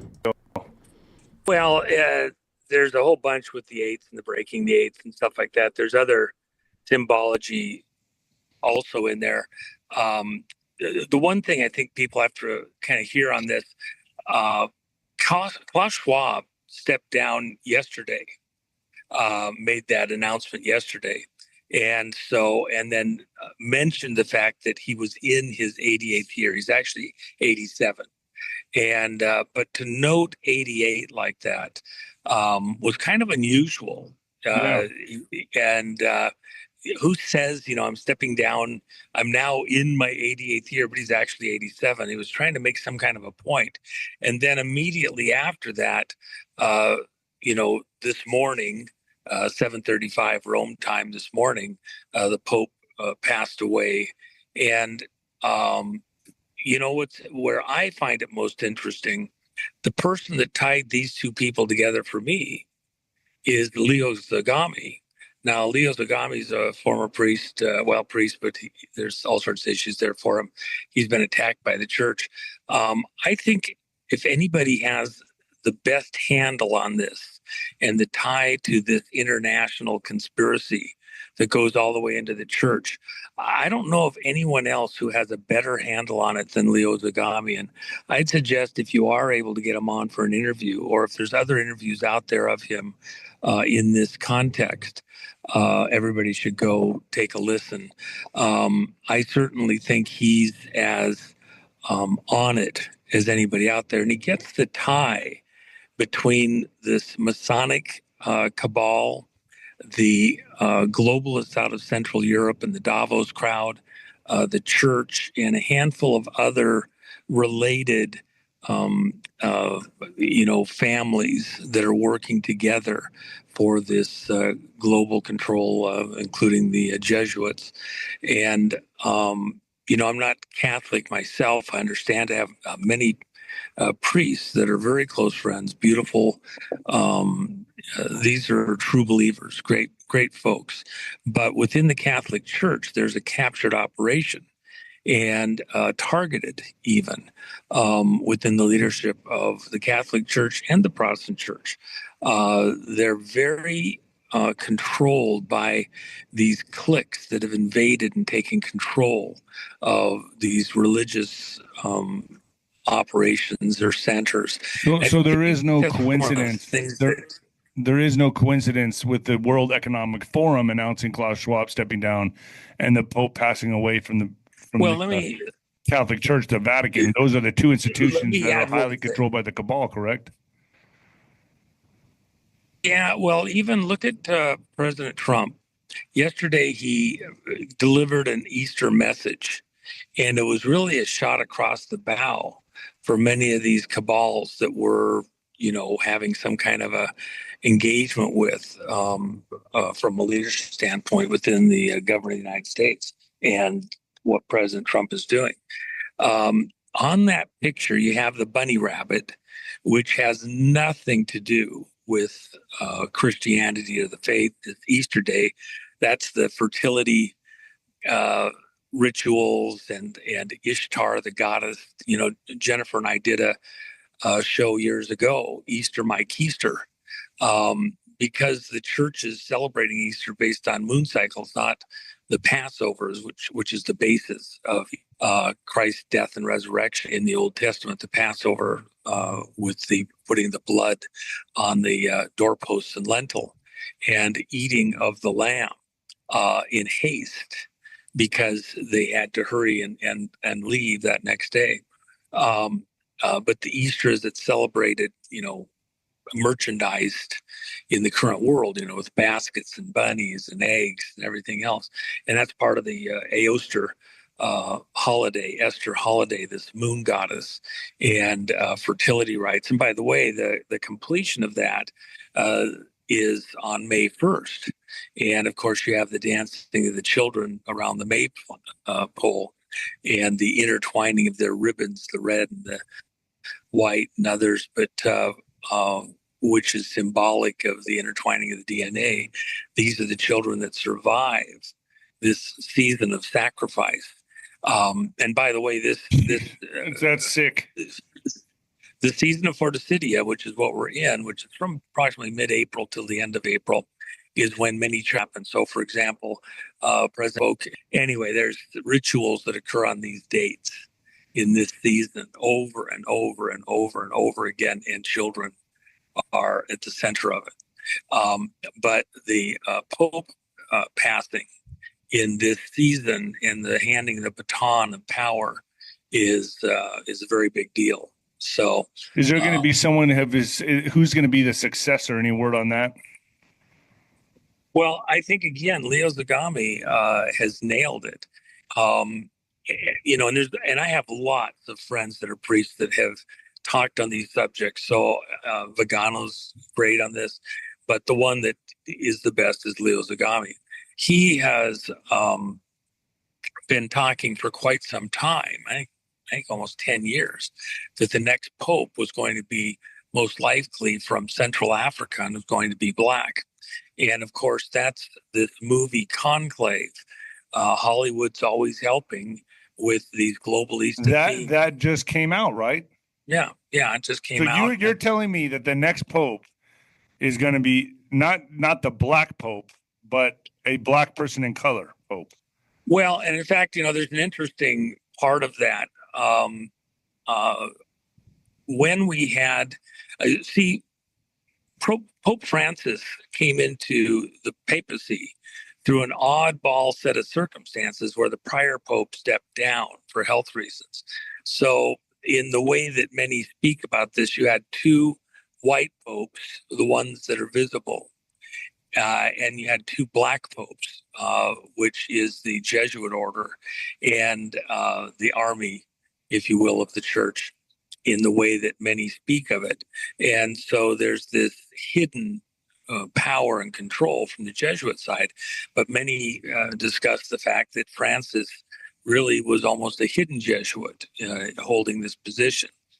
And this is important also because a lot of the work that's been done recently in releasing some of the hidden files out of the intelligence agencies indicate there's plenty of people that are of a mind that Francis was put in power. And so this is a very oddball thing, but that's appears to be exactly what happened. I mean, this is just, to me, just, you know, Bo Pony called the date. You know, I don't know if you watch Bo Pony or anything that he does, but he did in front of my audience say that today, 4/21, would be the day that the angel of death would hit the house of the Lord. And, you know, read it any way you want. I found it pretty significant that it happened today. So I got to give him a little bit of credit there, man. Like that's. I wouldn't give him a little. I give him a lot. A lot, a lot. Yeah. Absolutely. He's going to kick me in the nuts for that one. But yeah, definitely. And so, as this progresses, are we going to see, you know, April and May to be pretty crazy months, Juanito. I mean, Bo has said that after some kind of marker like this, expect more to come. Regarding, could we see kind of conflict, more protests? What are we going to see here, you think? Well, let me throw signify? some angles. Let me throw some angles in here that very few people would notice. Interesting thing about Italy and Rome is that the largest number of diplomats outside of Iran around the world are centered in Rome and Italy. And so the second negotiations on this nuclear deal that the Trump people went and did, first one was in Oman, and the second one was in Rome. And why? Because that's where all the Iranian diplomats are. And then now they're going back for the third one in Oman. And they say they've made tremendous progress. There's this tie between Iran and good, but there's a huge tie there. By the way, the money that came into Iran through administration, all those hundreds of billions of dollars, they went to two places. They went to Ukraine and went to Rome, and was laundered through church accounts, and then went out to various leftist operations around the world, running for office and like that, by many accounts. So with that in mind, and if there's a politicized side to the Pope being in office, which Pope is chosen, if in fact the intelligence agencies picked Francis and engineered a situation where he came into power and are now still in some type of control, which, of course, in many ways, the Trump administration is fighting intelligence agencies. There's a huge angle here that is not understood within this fight between the intelligence agencies and control the world, control of religions, with the Islamic in Iran and then the Catholicism in Rome. What's the tie there, and how deep does it actually go? And there's even in the money world, stuff that I was on over the last many weeks, and especially this last weekend before Klaus Schwab stepped down. We heard last week that he was going to be stepping down. I was like, really? At this moment, this is such a critical moment. And of course, you go to Leo Zagami's stuff. He points out the ties between Klaus Schwab and the Catholic Church and the Pope. Well, he's about as godless as it gets, and yet there's a monetary connection in the way this is going to move forward, the money and everything else. I mean, they're getting ready to move forward right now, right? I mean, this is it. It's game on. The dollar and gold is spiking right now as we speak, isn't it? Yeah, it went up another $100 today, and so damn, too high. And so, what about the post? What about the post that Trump made? He who holds the gold makes the rules. I just showed that earlier. Well, and that's exactly right. We have the ability to produce massive quantities of gold here in America, and that's what we're getting in position to do. And so we've had huge in-the-ground reserves that we're very aware of for a very long time. You want to have a race, forget the arms race, how about the golds race? And that's coming on right now. And there's many challenges to this that go on within various religions. In fact, it's not just the Catholic Church, although they're massive, but there's other church organizations around the world that actually have phenomenal gold reserves, and that's all coming into play. It's actually quite remarkable. It's just going to be amazing. This is amazing to watch. I mean, this looks to me like this is kind of like, could we say the reset, Juanito, or the we set? Well, it's not so much that it's a reset. So a lot of people are playing last year's game. They're looking for some repeat, some going back. And I think that's a misunderstanding of what's happening. we're moving forward. It's not so much that it's a reset. We're going to a different new norm, and it's not going backwards. You're not going to be able to unravel where the monetary systems are at, money supply, and there's different types of money. We call it M1, M2, M3, M0. Very interesting there. The amount of money that can't be put on the books but still exists. Same thing in the crypto world, by the way. You have huge transactions that are off the books, so it doesn't affect the price of the crypto. One that's in process right now that I'm very aware of all the details, and it would sharply affect Bitcoin's value if it was done in the open. So these types of transactions do happen in anticipation at a discount, by the way, where they can be sifted in over time, and it moderates the value of the crypto. And so what would you say? XRP is going to bounce up, Bitcoin, all the above? It's all just going to skyrocket? Well, I mean, you saw XRP do a 20% retraction from its high, and the same with several of the other coins. And it's these other influences going on out there. But we're going to increase the demand for those types of coins, those crypto coins. Trump has said we're going to have a crypto reserve. So clearly that is going to put a demand on the existing market and give a place for these coins, just like the ones happening off ledger right now, and in huge numbers. But you can't do them in the open crypto market, or you drive down the value. You could break the market. So you have to do it off ledger, and then look for opportunities to sift those coins into the on ledger side over time. So, it's, in other words, there's pressure for it to go up. Right. There's things that will take some of the speed out anytime you have a massive upswing. Okay, Juanito.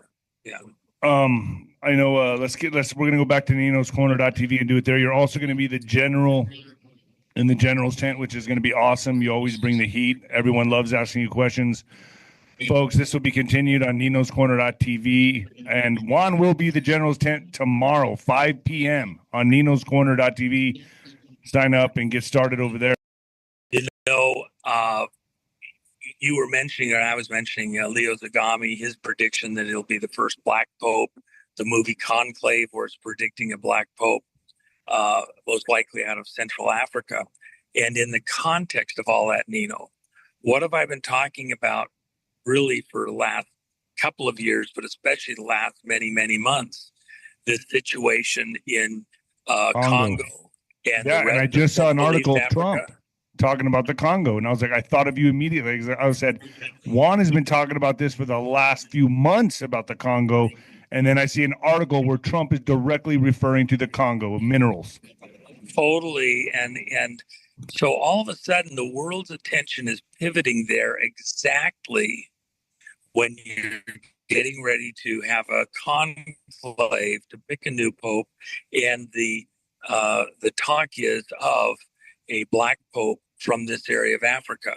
And so there's a lot of things all in play at the same time. In fact, in the conversations that I've been having over the last 2 years, and especially the last many months, this subject had come up numerous times, that a lot of the pressure within the Vatican and even the observation, within the priests and cardinals and bishops, they understand the politics better than anybody, even in a recent event that we had out at Mar-a-Lago.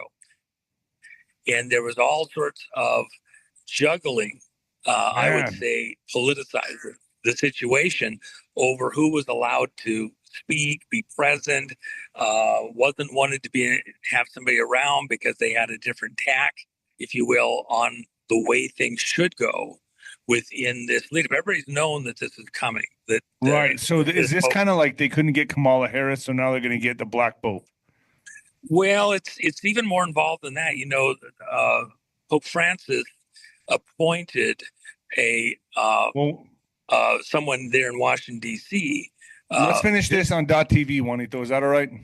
Sure. All right, I'll let's switch over to Nino's Corner.tv. I'll see you guys over.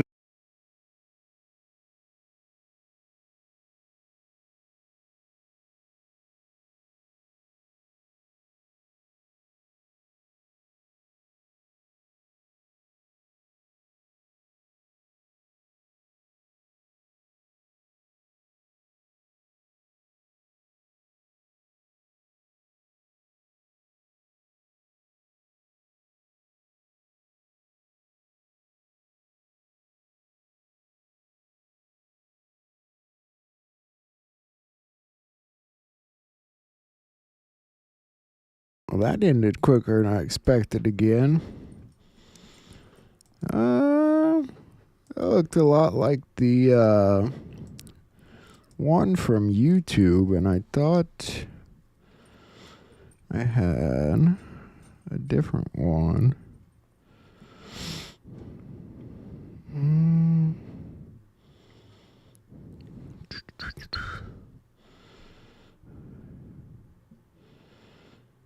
I think that's the same one. I'll check real quick. All right, folks, welcome to Nino's Corner.tv. Juanito, can you hear me, Juanito? I can. How you doing, bro? Well, a lot happened today.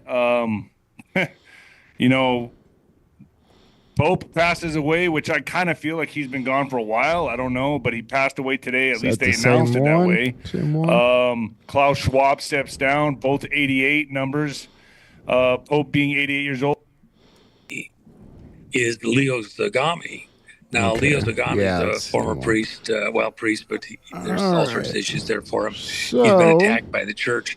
I think Derek if Johnson. anybody has the best handle on this and the tie to this international conspiracy that goes all the way into the church, I don't know if... Gotta turn that off first. Black Pope, what do you guys think about that? That situation in the Congo we talked about like a month or so ago where they're killing a lot of Christians over there. So, I don't know. It's interesting. All right, here we go. Hello, everybody, and welcome to the Revival of America podcast. This is Jenny. I'm the owner and the host of the Revival of America. Today we have Derek Johnson in the house. So please, everybody, you know how it kind of goes with Derek. We'll try to get some questions, but he does a pretty good presentation, and throughout the presentation, he does answer some questions. So if you want to try to write a comment, a question underneath the Revival of America logo on the wall, you are welcome to do that. I can't promise you we'll get to the questions, but we certainly will try. So hang in there, everybody. That's just kind of how we do it here with Derek Johnson. So also, too, everybody, please be careful who you listen to, who you follow, and what you are putting into your mind, because it is a scary, very dangerous thing that's going on out there with this misinformation, disinformation, blackpilling, doom and gloom, fear mongering. Stay out of the noise, everybody, because we are winning.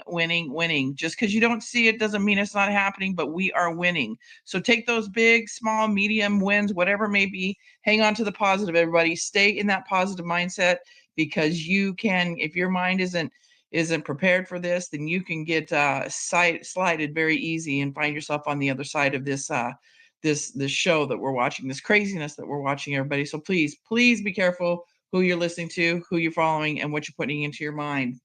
Also, to everybody, if you come into the podcast late, or you'd like to have friends or family listen to some of these guests that we bring on, you can follow the podcast hosts or the social medias, which are iHeartRadio, Spotify, Anchor, Apple, Google, Breaker, Pocket Cast, Podbean, Riverside, Amazon Music. We are being listened to in over 100 countries, everybody. So we are making some noise.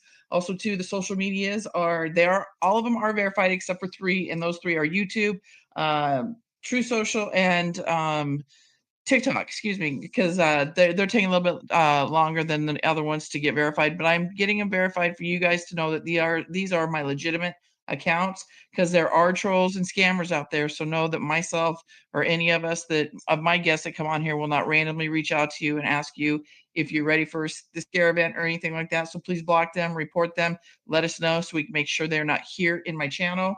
And the social medias are Jenny Dreed Facebook, at Jenny_Dreed X, at JDreed Rumble, at JDreed True Social, at JDreed Instagram, The Revival of America right here on Telegram, The Revival of America on YouTube, and then last but certainly not least, TikTok is at the official JDreed. I'm trying to put more content up there, everybody, but I honestly kind of forget about that app. No pun intended or anything. I just honestly forget about it. So I'm trying my best, but I'm a one-man show over here. So also to everybody, if you have a story or a journey to tell, please reach out to me at therevivalofamerica@yahoo.com. We'll get your story, we'll get your voices heard, and we will get your story on the podcast. Because remember, everybody, your voice, your journey is going to help shape this new world that we are walking into. And last but certainly not least, please sign up for the newsletter. The newsletter gives you updated information on the latest podcast, as well as the weekly show lineup with the guests and the times. So please sign up for that. Again, it is free, and that is at therevivalofamerica.com. And we typically send those out on Sundays. I wasn't able to get it the last couple Sundays because, as many of you know, I've been in the process of a move. So I'm finally tightening that up over here and getting back a little bit to normal. So bear with me, everybody. If you hear a bit of an echo in the background, it's because I don't really have a lot of things up on the wall right now. So I apologize for that in advance. So with that, everybody, please sit back. We'll wait for Mr. Derek Johnson to come in. I'm going to see if he has entered the room. And we'll get started as soon as he gets in here. And just, hang in there. I'll try to get some questions in for you. So if you want to write them on the board, they'll be there if we can get to that point of this podcast.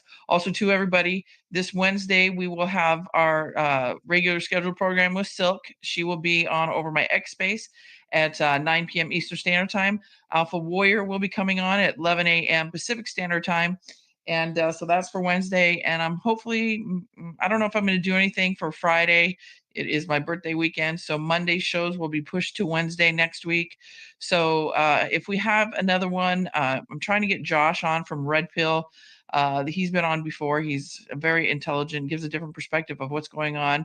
Great information. I'm trying to get him on Wednesday, and then also trying to get Rubber Duck back on. So I'll keep you guys posted on those, as well as 107. But we all know with 107, sometimes that just doesn't happen, unfortunately. But we still try over here. I still try over here. So hang in there, everybody. We'll get started shortly. Just waiting for Derek, and we'll get started.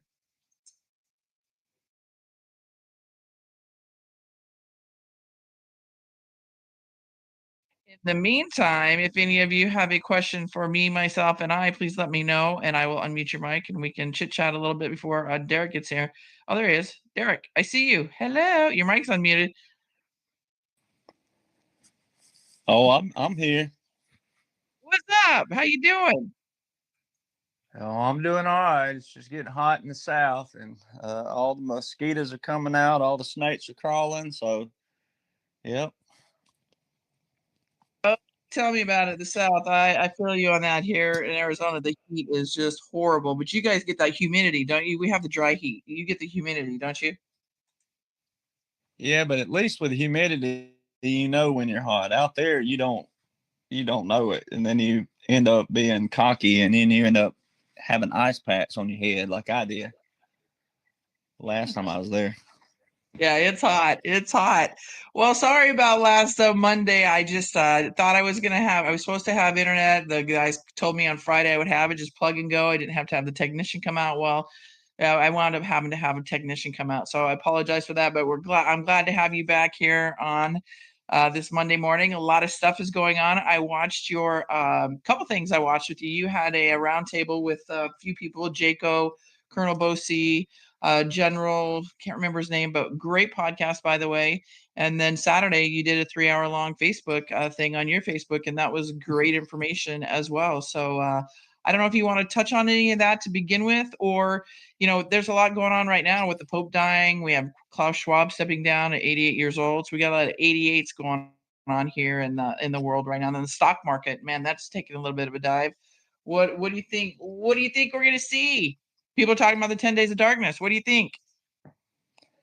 Yeah, I think still where most people need to be, and that's just my opinion. But when I look at 2.5 years ago, when I flung on to the scene according to the viewers out there. Well, I was already doing this long time ago. And a lot of people were. A lot of people that were either prior service or whatever it could be, and or in your communities, whatever, people who knew the Constitution, knew the Declaration, knew the Foundation. I think that where I am still with people is trying to bridge that gap of there's a lot of people who are awake fully, and then there's so many who are just so lost and want to be in the know.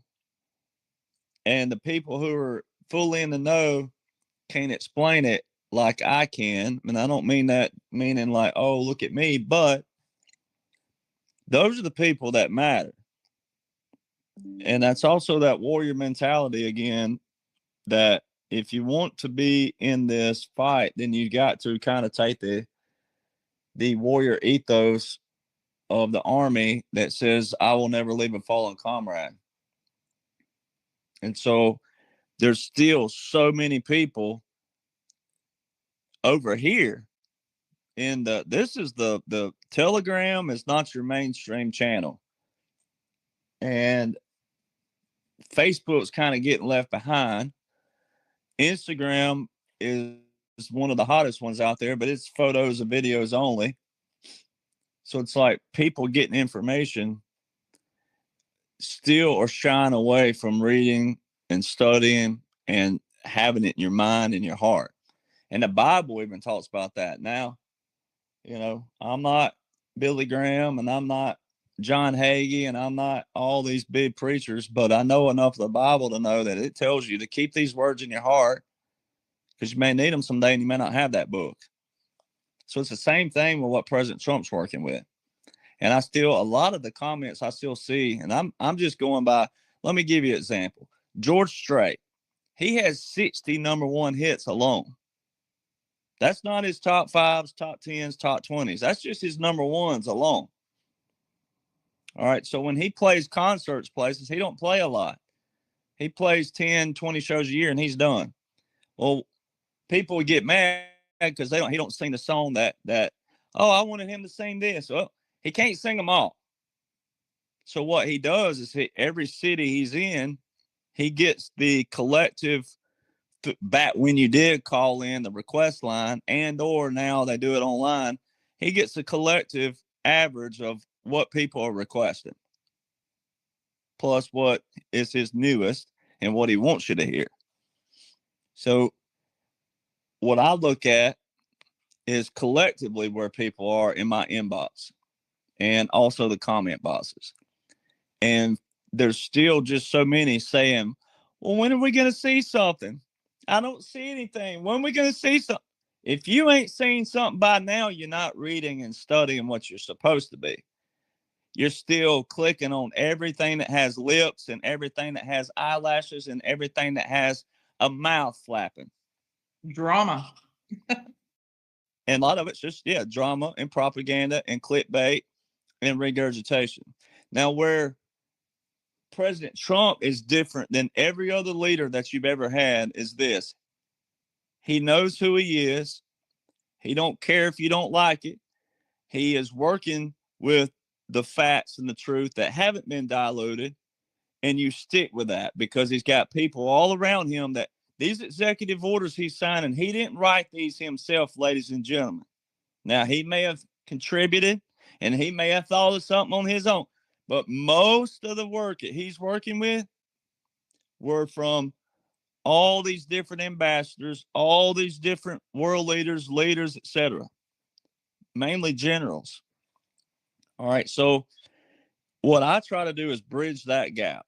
I believe in gematria because I believe in numbers. Most of you do because you have bank accounts. You look at it every day. If those numbers don't matter, then stop looking at your bank account. Stop fretting about the future and stop fretting about the stock market. So see, but I don't work with gematria too much, except for things that are cool. But you can't make stuff up. Like 45, 46, and 47 equals 138. So President Trump, 45, 46, 47. Okay, 138 is Derek Johnson. in simple gematria, 138 equals my name. In simple gematria, 138, Derek Johnson, is also Donald Trump. Now, what are the odds of that? So if you, so whatever, they take the alphabet and they take A equals 1, B equals 2, C equals 3, D equals 4, and so forth. So on. We have 26 letters in the alphabet. Now, someone could come in there and go, hey, we're going to make A 2, B 4, C 6. Okay. Well, it probably still add up because you still have the letters. So in order to change gematria, you'd have to change the alphabet. All right. I don't think we have any phonicians in the congregation who's willing to go, let's come up with new letters. We already have them. We have all different kinds of languages. It's going to be hard to come up with something that ain't been thought of. So, see, that's how my brain thinks. So I go, okay, let's put that aside. What you got to look at is, what is President Trump working with? Are they just firing off by the hips as they go? Are they just going, well, let's just wake up in the morning and see how it rolls? If I don't get Folgers in my cup, it's going to be a long day, Tammy. Whatever, no. And so many people don't have that foundation. And every day I wake up, because I have the foundation of what he's working with. There's a ton of laws and orders on the books. Ladies and gentlemen, Alabama, Mississippi, Colorado, Texas, Minnesota, Michigan. Every state has their own laws. Every state has their own constitution. All right, so Michigan laws don't matter to what President Trump's working with federally if it's something to do with federal or military, unless there's something he's doing in the state of Michigan. So, see, there's a lot of laws and orders that just don't matter. So, therefore, you don't have to worry about that. You need to just know what he's working with. And what's so beautiful about what's taking place, which I tried to squeeze in on the conversation with the general and all of them, was the fact that if you'll get in an aircraft, take off. Now, my cousin preached yesterday. I go to an old school church, all right, old school, Pentecostal, all right. Don't care what you believe. You do your own thing, all right. But he always says something that just hits me like a ton of bricks. And I tell him, all right, now I don't say his name because he don't seat that. But I tell him, if you're listening, you're going to know I'm talking about you. And God knows. And if anybody needs to be blessed on this planet, he does. He and his wife. He's the most consistent man I've ever met in my life with the way he walks, the way he talks. And he doesn't judge anybody. Never seen him judge. He's never judged me my whole life for anything. And he always invites me places. Say, hey, you want to go with me to this? Hey, check out this truck. Man, you got to look at this. Blah, blah, blah. So yesterday he says, taking off, he didn't necessarily just talk about aircraft, but he was talking in general. He said, in an aircraft, taking off is optional. Landing is mandatory. Now listen to that again. Taking off in an aircraft is optional. You don't have to get on the plane. You don't have to ever fly in your life. But if you do, landing is mandatory. So if you're willing to believe that President Trump, the outsider, never been a politician in his life, steps in this position just simply as president, and all this chaos and all this pandemonium and all this what others think is pandemonium, and they're just firing off at the hip, that wouldn't end too well.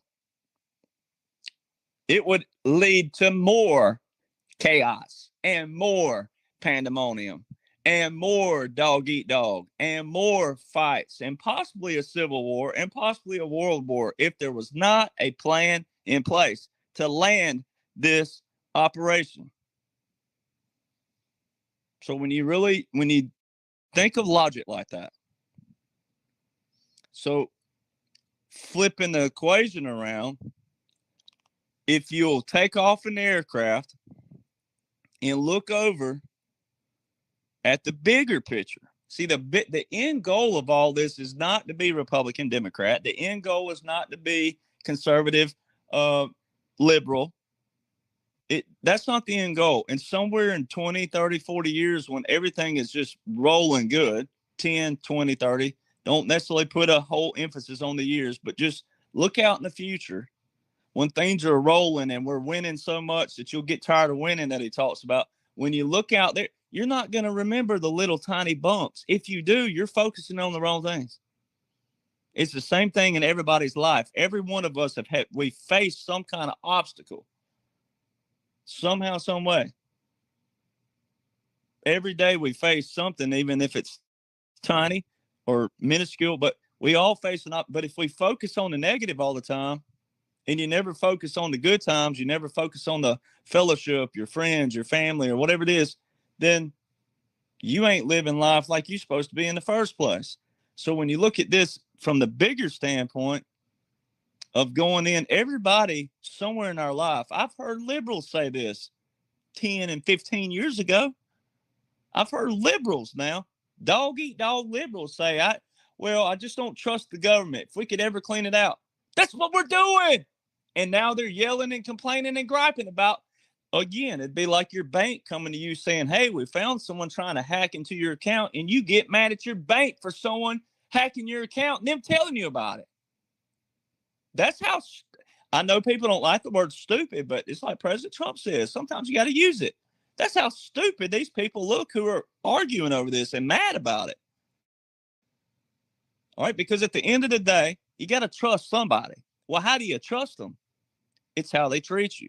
It's what they're doing, whatever it is. If it's a business that you're going to, well, the reason why you're a repeat customer is because they're doing something that you like, that's repetitive, that makes you repetitive. Either their service is good, how they treat you, or whatever it is, but same thing. And our government got so big that people fail to think about our monetary system. They fail to think about financial and how everything flows. All these men and women, mainly my grandparents and probably your parents, maybe grandparents, depending on how old you are. Look at all, we were talking about this yesterday, my dad and I, who's doing great right now. But we were sitting here talking about the Social Security system. And look at all the people who paid into Social Security. But look at all the people who die before they get the benefit from it. They want you to die before you benefit from it. All right. So look at that. And then when you die, your family don't benefit from that. You've got to call in and say, hey, you got to call it. You got to do it. When people die, that you're the closest one to, or you're the executor of the will, or whatever you are, that you got to do the one, you got to be the one calling around and say, hey, yep, they passed away on this date. Stop payment here. Think about that. You're supposed to be grieving and or celebrating their life, and you got to call and cancel stuff and say, hey, stop payment here, stop payment here, stop payment here, stop this and stop. So people fail to think about that stuff. Everybody just wants an end result, but they always want someone else to do it. And so, like, that's why people say, why are you so passionate about this? I'm like, well, one, I get it and I understand it. God gave me the ability to keep all this in my head. All right. But then also, when the system's cleaned out and it's running on all systems, as the saying is, and it's running efficiently and effectively, how do you maintain and sustain that?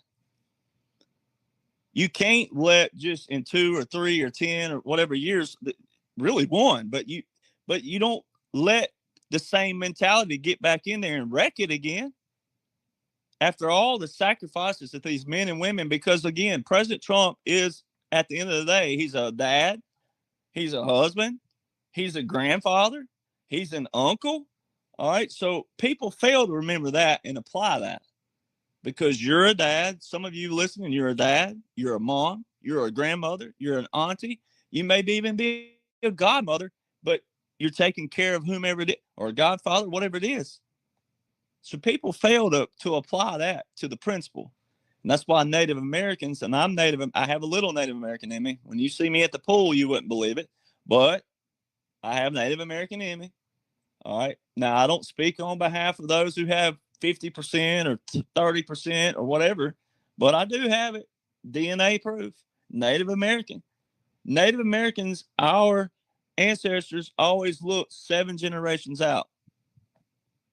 That's how they lived their life. They lived their daily life looking 7 generations out to their future family. And if every single individual will apply that. So now with what I do, it is really this simple. If every individual will shutter all of the drama and the propaganda and the clickbait, and I'm talking about Fox and CNN, all of it, until you have the foundation of what President Trump's working with, there is a clear line that was drawn in the sand. Clear line, November the 8th, 2016, for every American to see. And then it started January the 20th, 2017, as far as the visualization of it. Then he gave you a big visual picture with the ball cap, the 45-47. He put that on his ball cap, April the 2nd, 2023. So a year and 7 months before November the 5th, 2024, which decided number 47, he was claiming, hey, I'm going to be your 47th president. I'm putting it on a ball cap and I'm going to wear it around. Now, you want to know what kind of big kahunas you got to have to do that if this was just a regular presidency and he's saying, hey, I know I'm going to win. You know how big of a fail that could have been if this was a normal you know what they would have done to him? Okay. So, but what the average person says, well, he didn't lose, so he took a gamble. No, look at the dash. He's claiming I'm also 46 because in English, the English that everybody knows, and in punctuation, a dash between a number means through. It means 45, 46, and 47, or you can do 45 and 46 and 47. So you see, either way you slice the pie, you always got to go back to the dash. And that dash is a unique, very unique bylaws and strategic plan, strategic operation. And when you learn the definitions, the glossary, the index, whatever term you want to use for the words, when you learn the terminology, and then you apply that once you learn what an executive order actually is, when you learn what a national emergency is, when you get all that, and then you look at what he's put into place, it forms that beautiful blueprint. Now, my books are the only ones that do it. And there's a little thing now in modern era called intellectual property, so no one else can do it,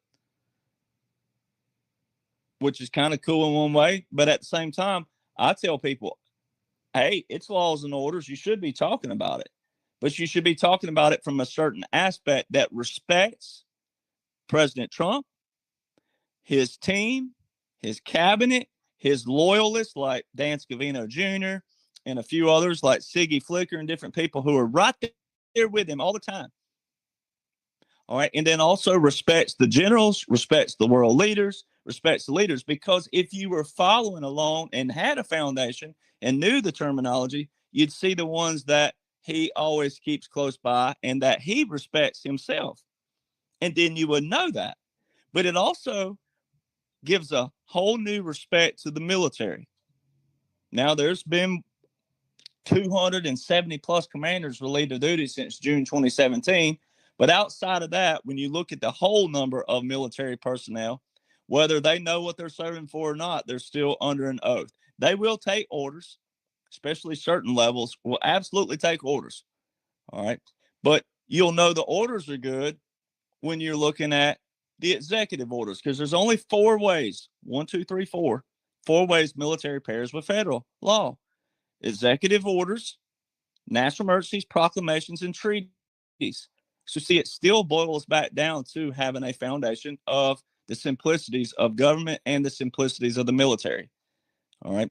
And then you'll know how to trust President Trump and also everyone around him, but there is a unique set of laws, a unique footprint, a unique blueprint, a unique shell that they're using that put us in a military government, military occupation, continuity of government, continuity of operations.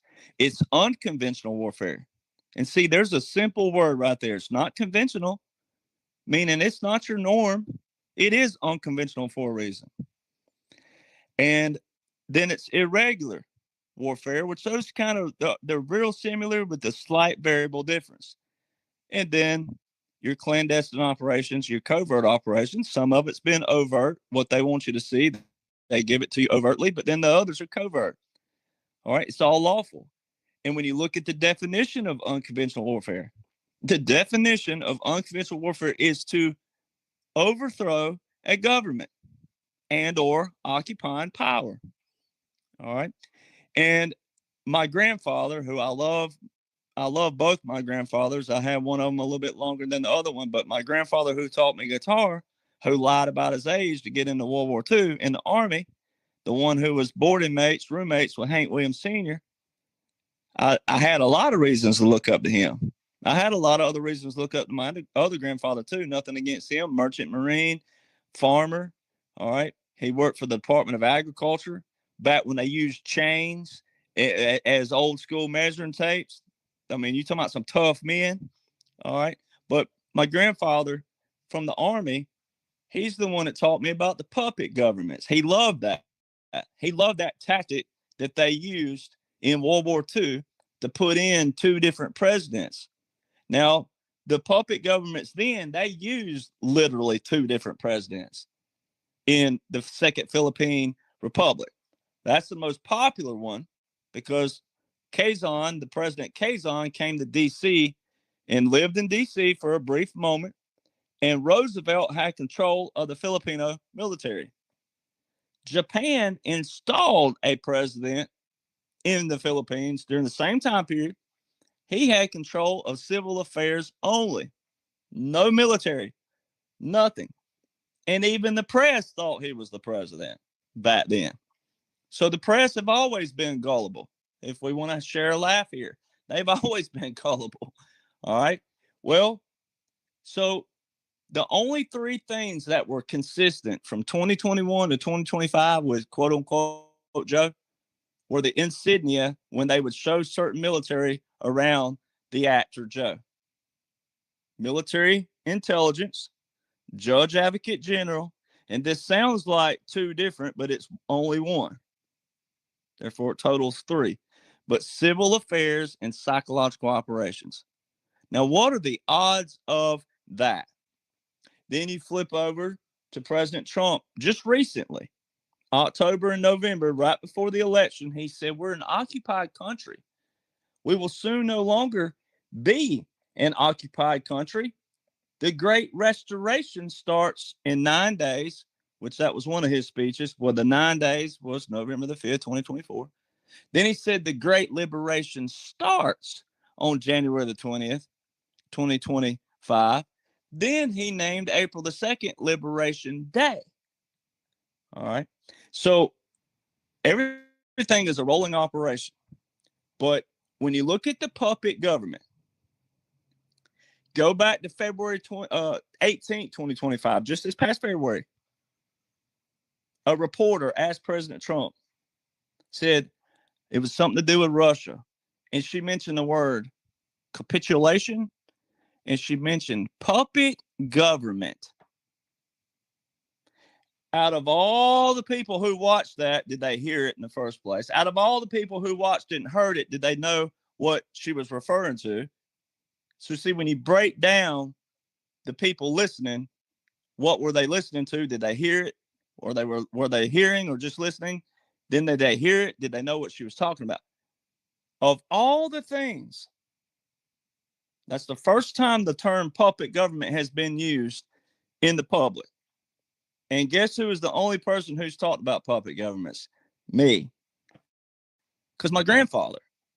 All right. So I'm living through him and honoring him in a whole different way.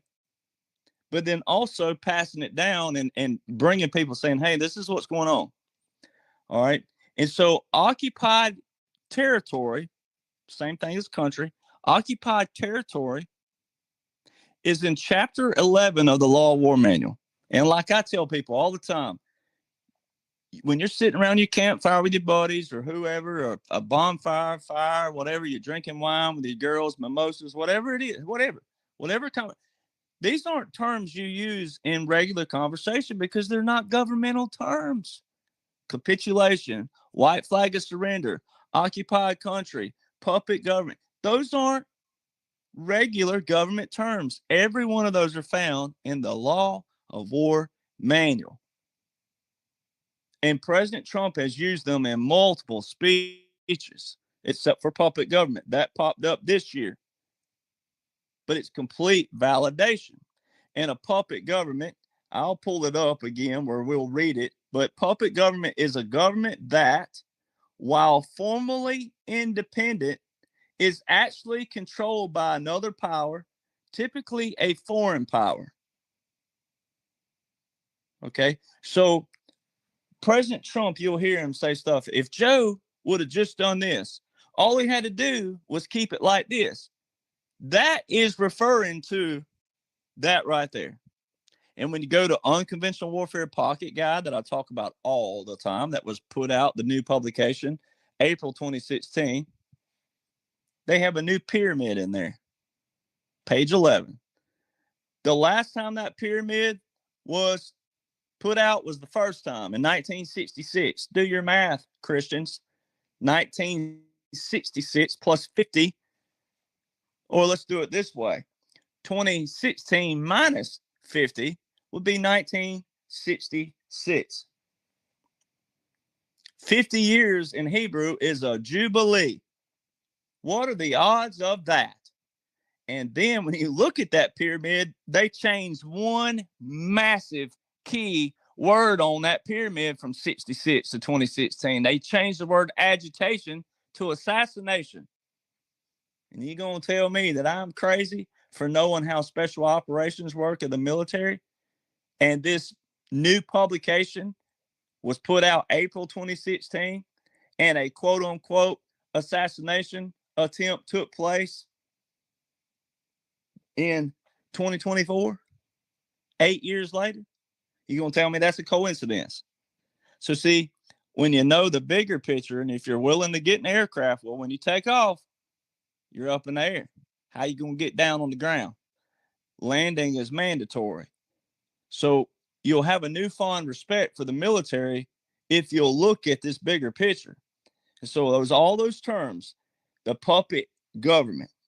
And here's this chick, little girl, I don't know how old she was a young girl, asking President Trump, I dare say, even as the actress, because they're all put up to this stuff right now during this time period, because the Dash is done, but the 47 isn't.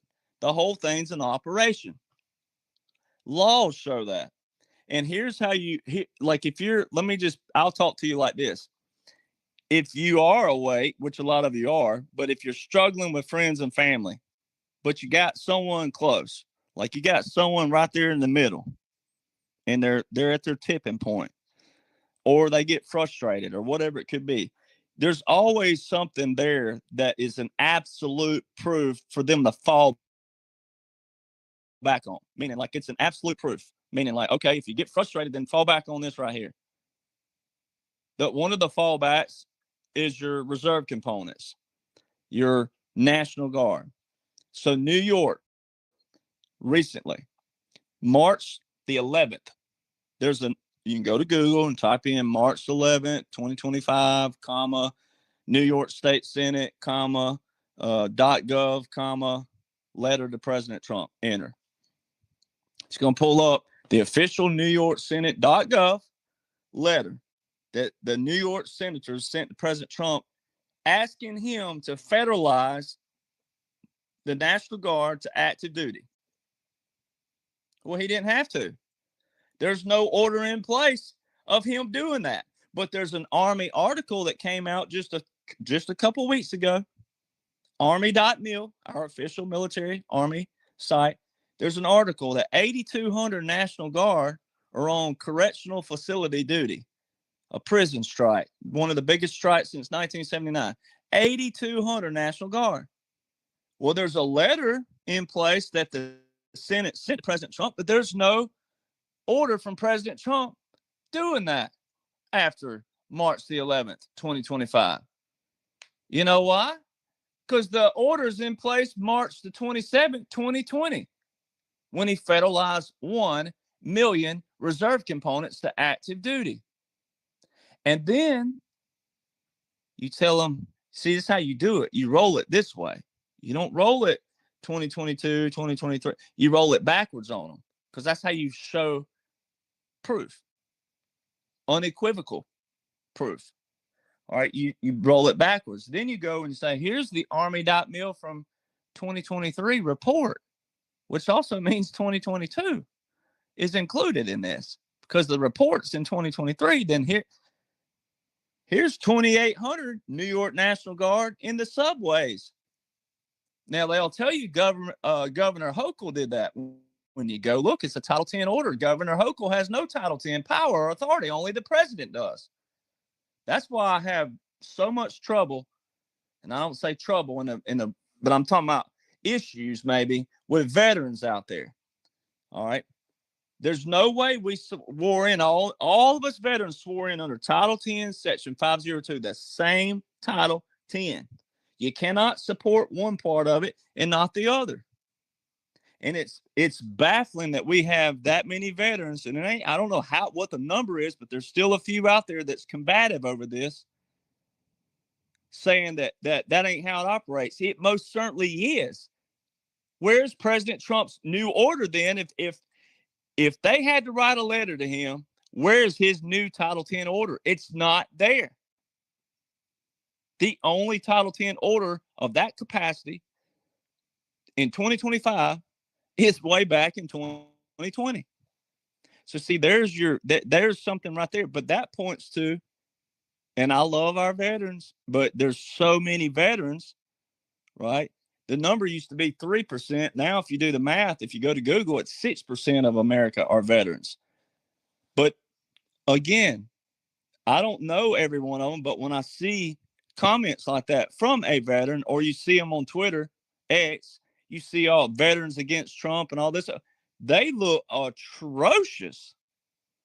I mean, just saying that line alone is atrocious, because everything President Trump's done, it is, I mean, you could literally, I mean, I don't even know how you could lick a random flip-flop in Panama City and it'll be clean as a whistle.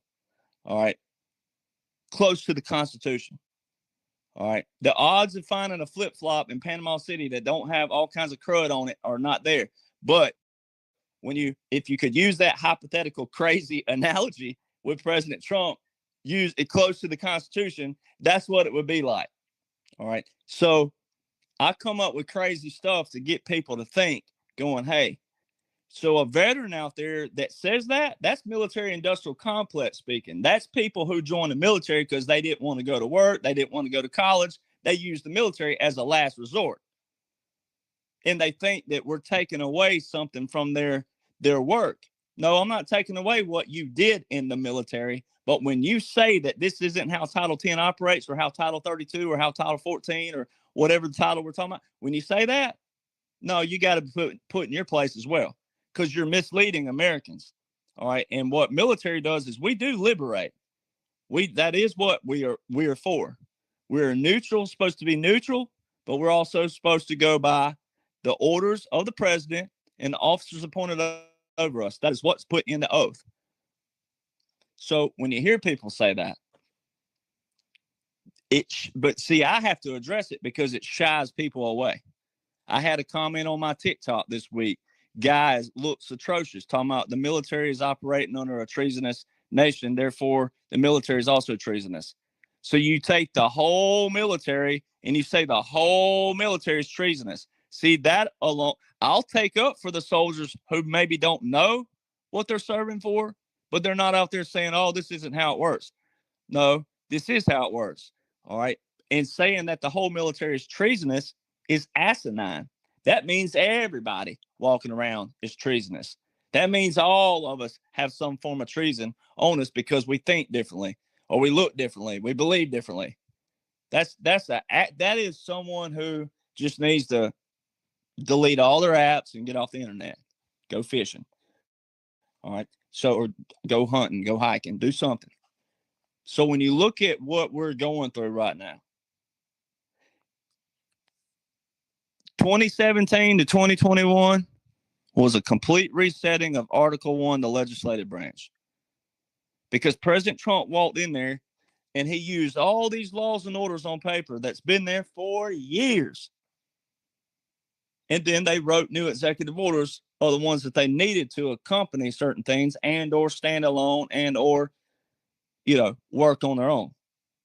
Because 98%, 95 to 98% of this whole battle was just simply enforcing the law. Doing what the law says on behalf of the people, the will of the people, protecting us, keeping us safe. All of us who are good law-abiding citizens, like the movie, but law-abiding citizens, right? Those of us who are true Americans doing good. There's no reward for us for doing good. Our reward for doing good is staying out of prison. That's our only reward. Have you noticed we don't have a reward for being good Americans? Our reward is not getting in trouble. Our reward is not going to jail. Our reward is not going to prison. So we have to have someone come in and go, okay, we got all these Americans who do good on a daily basis. They're doing what they're supposed to be doing. We got to protect them. All right. And there's a way for everybody to make money. We're a capitalist nation. The American dream is to get rich and to not have to work every day like a slave. That is the American dream. All right. So all of a sudden, all these liberals acting like you are a imbecile or a disgrace to society because you want to get rich and not work. That's the most craziest thing I've ever heard in my life. So when you apply what had to happen, somebody had to have a plan to go, okay, the American public don't know who the bad dudes are. They don't know who all the bad guys are in the financial systems, all these centralized banks and all the checks and balances that the deep state made of their own. They don't know who they are. They don't know where all the links are. They don't know all the cartels and how they all link and how so they said, you know what? And I do it just as slang as I can be. You know what? Let's use some old tactics. Let's use unconventional warfare. And if you'll look in the new, I think it was put out 2023, but you'll look at the Special Operations Command Renaissance publication, it's got President John F. Kennedy all over it. And at the very back of it, or the end of it, however you want to look at that, it's got a quote by him. And he talks about guerrilla warfare. So if you got a problem with unconventional warfare and secret military, then you got a problem with John F. Kennedy. You got a problem with JFK. All right, because he's the one who was a connoisseur of this. That's why the whole Special Operations Warfare Center is named after John F. Kennedy. John Fitzgerald Kennedy. I love his name. So, you got a problem with that. That was the hijacking. And they just kept getting worse and more atrocious and more incompetent. That's why you have someone like President Trump, who's been saying, he's been talking about China since before I was born. And I don't mind telling my age at this point in life. I'm 42.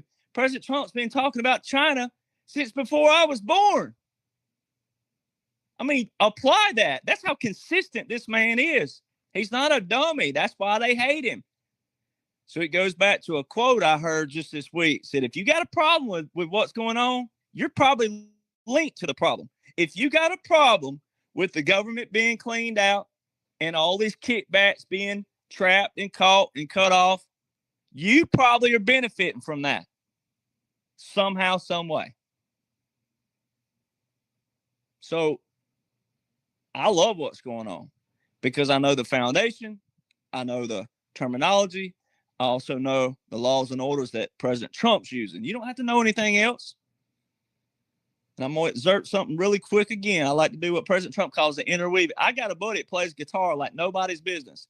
But someone asked him one time, could he play like Stairway to Heaven? He was like, no. And then they asked him another song. He's like, no.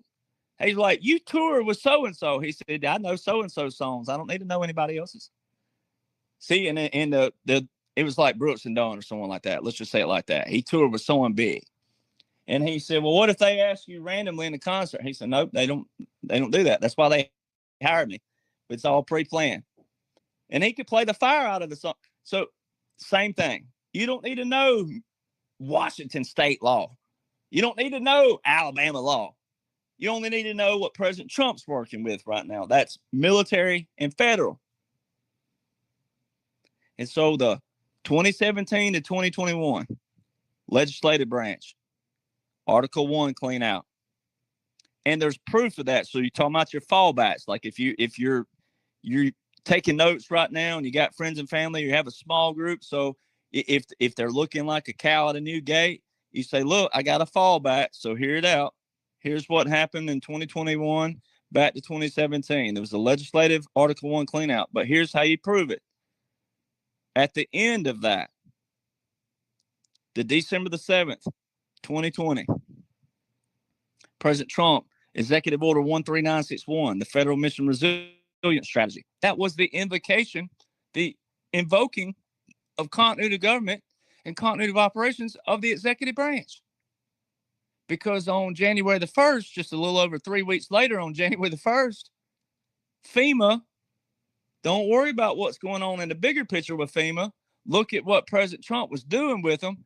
FEMA put out a publication on January the 1st, 2021, 3 weeks after that executive order, called Reconstitution of the Executive Branch. Reconstitution means to take something and put it back to its original state. So that told you right there that what? The legislative branch got out of whack a little too. And it's saying the executive branch got out of whack. And we're about to go now into phase 2 of this operation. We're going to clean out the executive branch. And what was all 2021 to 2025 reflective of? See, all throughout 2021 back to 2017, you saw all President Trump just hammering these new laws, legislation, legislative branch.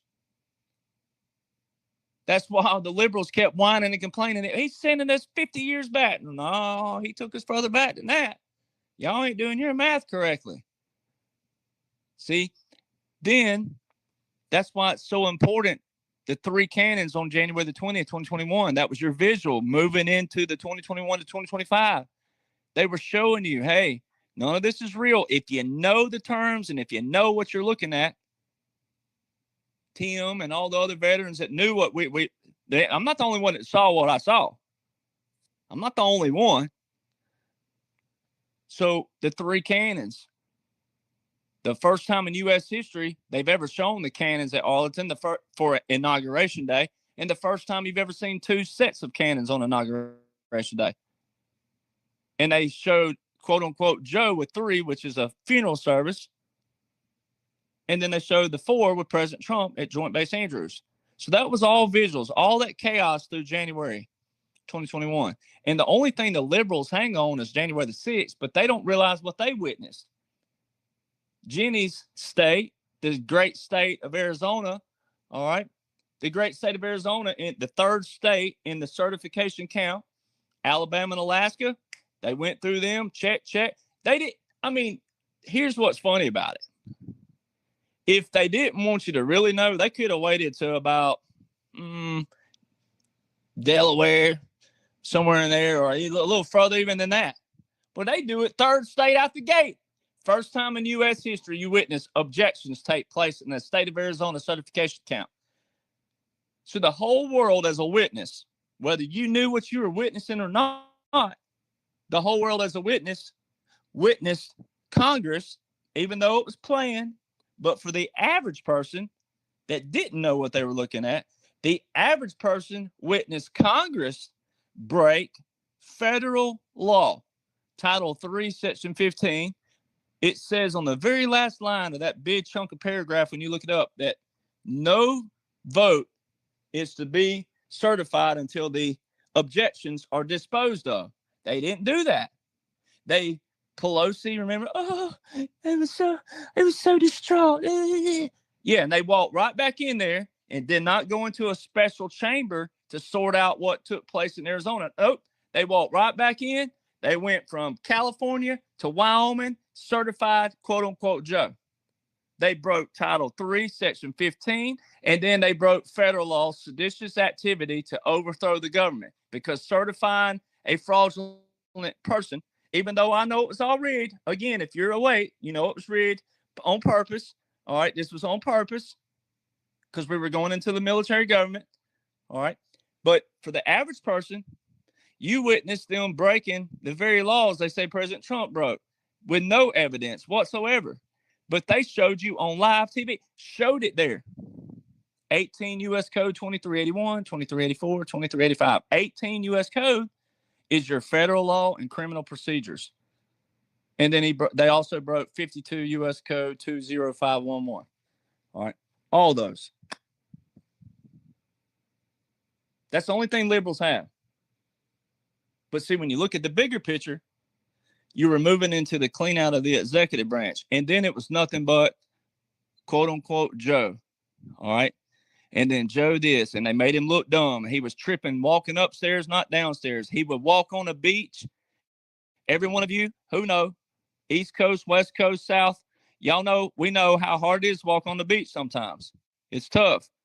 It's something to do with the sun, makes you tired, and walking on those little ripples, it's tough.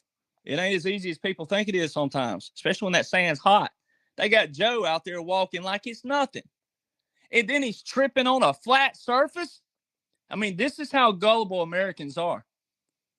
All right. And then Americans are also soft and sensitive. When they get told how soft and sensitive they are, they get mad at someone like me for telling them how soft and sensitive and gullible they are. And like, the dude can walk fine on sand, but he trips on a flat surface.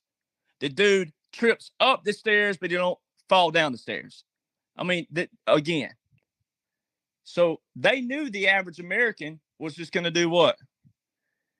The average American is like a hamster in a wheel, just in a cycle. And all you care about is what President Trump said. And it's true. And it's fine that it's true. But President Trump, on the campaign trail in 2016, he said, the American people, when I fix the economy, the American people will trust us. He didn't say me, but he said me and us. He said the American people will trust us because all the American people care about are their paycheck, their families, and their livelihoods. That's it. And he said, when we win them over with the economy, they won't mind what we're doing with our military because they'll have the results of what affects their daily life. So why aren't many Americans applying that? Because Americans still, you can know. See, so a guy like me paints what you can know. Do you know it? Maybe not, but you can know it. You don't have to wait till the end result to know what's going on. But you got to want to. My dad always tells me all the time, he used to tell me, I'd say, I'm praying for a Corvette. And he said, well, you better pray a little harder. Because you ain't seen you put no feet to no prayers to get no Corvette. You know, people say it all the time, well, God wins. Well, yeah, but God can give you a shovel, but he don't expect the shovel to dig the hole. You got to dig the hole. So see, people thinking that we can pray without work, and fight. That people got to lose that mentality. He does win, but he expects us to fight for it. So now apply what we're going through right now. So you have all the Joe and all the executive, the president versus the president. That was 2021 to 2025. Now all the topics are what? Every headline and topic right now are judge this and court this and Supreme Court this and judge that and judge this and Supreme. That's Article 3 of the Constitution. So 2017 to 2021 legislative, Article 1. 2021 to 2025, Article 2, executive. Now you're looking at all Article 3 type material, everything. Judge this, judicial that, and Supreme Court this, and District Court that, and Appeals Court this, and District Court that. It's all judicial, but it's all been planned. Just like the liberals, the Kilmar Abrego Garcia. First off, there's your three names. Those of you following, there's your three. They're using the three names. So you automatically know right there he has something on his record that they're not showing people. All right. So you got the three names. Then they're misspelling his name. The 2019 actual justice.gov page shows it as Kilmer. All the other pages now are showing it as Kilmar. All right. So there's that. And if you go read the actual case itself, which I've been reading the 2019, and I'll just highlight it really quick. We won't read the whole thing, but he tells on himself. And that's what criminals do. They tell on themselves. He said they said, well, you were supposed to go to court for these traffic violations you have.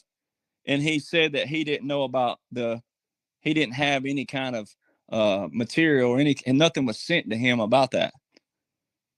But he was the one who alluded to that he got the citation. Well, a citation is an actual piece of paper, and it tells you on the citation that if you don't pay, it's like getting a speeding ticket. You can pay the ticket outright, or you can go to court, or the officer can say, on a little checkbox, depending on what it is, that the citation that appear in court, whatever it may be. So apparently he had a citation that said he was supposed to appear in court because he never did, and he got hit for that. So it's like we have nothing that gives us a reward for being a good citizen. Every now and then, sure, there's something happens and someone does something, and then the mayor will give you the key to the city. But other than that, just being an average American human being, there's no reward daily for us just, doing what we're supposed to be doing. So why is it that when you watch cops, I love watching cops, it's always rednecks. I don't know how did that crack get in my glove kit? It's not mine. How did it ain't my crack? Well, it's your wallet. How did it get in your wallet? Well, I don't know, but it ain't mine. They're all innocent. If every cop let everybody go that they apprehended, they're all innocent according to them. So see, if you listen to liberals, no one would ever be arrested. But see, this 2019 filing is due process. That is due process. They're saying, oh, we need to bring him back. He deserves it. He had due process. They already have records where the judge says, well, no, there's no criminal record. However, you are a member. It is verified member of MS-13. Did he join the gang just to admire their gun and knife collection? I'm trying to understand here why you just joined the gang just because. I don't think that's how gangs work. Go ask the real gang bangers, the ones who did murder people. Hey, do y'all let people in just to admire your gun collection, just to ride around with y'all look cool? Is that how that works? Is it because y'all got cool lowriders? Is that it? You got to get stupid sometimes. You got to paint a stupid scenario in order for dumb people to be able to. You got to dummerize them even more. You got to put them in a dummy corner and go, okay, so you're telling me that this guy, y'all want him to come back to face due process. He already had due process. And you say, oh, he doesn't have a criminal record. Okay, but he's verified MS-13. So what is it? Which one is it? You're splitting hairs here. Which one is it? And so when you go read the full record, the most key part of it is this. It says humanitarian issues. Abrego Garcia claims to be in good health. So this is him telling them. Abrego Garcia was given the opportunity to make one free phone call. Abrego Garcia made a call to blank, blank, at blank, remain for 5 minutes. Abrego Garcia is not claiming fear of returning to his country. Now, that's under the humanitarian issues clause. So then it comes down on the same sheet, intelligence information. Abrego Garcia has gang affiliation and subject states that he has no information about gangs or human drug smuggling. But then he goes on to say that Abrego Garcia was advised his right to speak with a consular officer of his native country of El Salvador, which he declined. Abrego Garcia is claiming fear of returning to his home country of El Salvador. Now, In the humanitarian portion, he did not claim fear of returning. But in the intelligence information, he claimed fear. Now let's go read the definition of a humanitarian issue. A humanitarian issue involves a crisis that impacts a large number of people, often involving threats to human life or well-being, and requires large-scale assistance. So see, when you're seeking asylum anywhere, there's a difference in asylum and being a refugee. And this is why it's so important for people to really listen to what you've been watching. And I've heard so many quote unquote patriots, and I won't name them, but I've heard so many people use the term immigrant. No, President Trump and the media have used the word migrant, not immigrant. Huge difference. A migrant means temporarily. That's the term they've been using. Migrants, not immigrants. Therefore is the definition and the difference in an asylum seeker and a refugee. A refugee must seek asylum in the country next to them. The asylum seekers, when they get to, if they manage to get into the country, they are to immediately seek asylum. And they have to say, like that right there, I fear for my life going back to my country. Because they've either been hazed or brutal, but whatever it is, abused or whatever it could be, for humanitarian. Not intelligence. So let's read the intelligence information. An example of intelligence information is a threat assessment report analyzing the potential for a terrorist attack based on intercepted communications and social media activity. And there's a few other definitions of that. Meaning that all right, if he's in a gang and he's afraid of going back to El Salvador for intelligence, that means he has something. That means he knows something. That means that, yes, I am in a gang. And it also means like, okay, I can be neutral. I'm a neutral person. Liberals may not think so. And some, patriots might not think so, but they're wrong. I'm a neutral person. I believe people make mistakes. I'm not someone who bashes someone right out the gate without hearing all sides of the story. Okay, so you came in our country in 2012. Why didn't you seek asylum right then? How is it 2025, 13 years later, and you're saying, oh, I'll get a lawyer to work on these court things and these traffic violations, and I'll do that. Yeah, and then you married while you were detained. Why didn't you get married before that?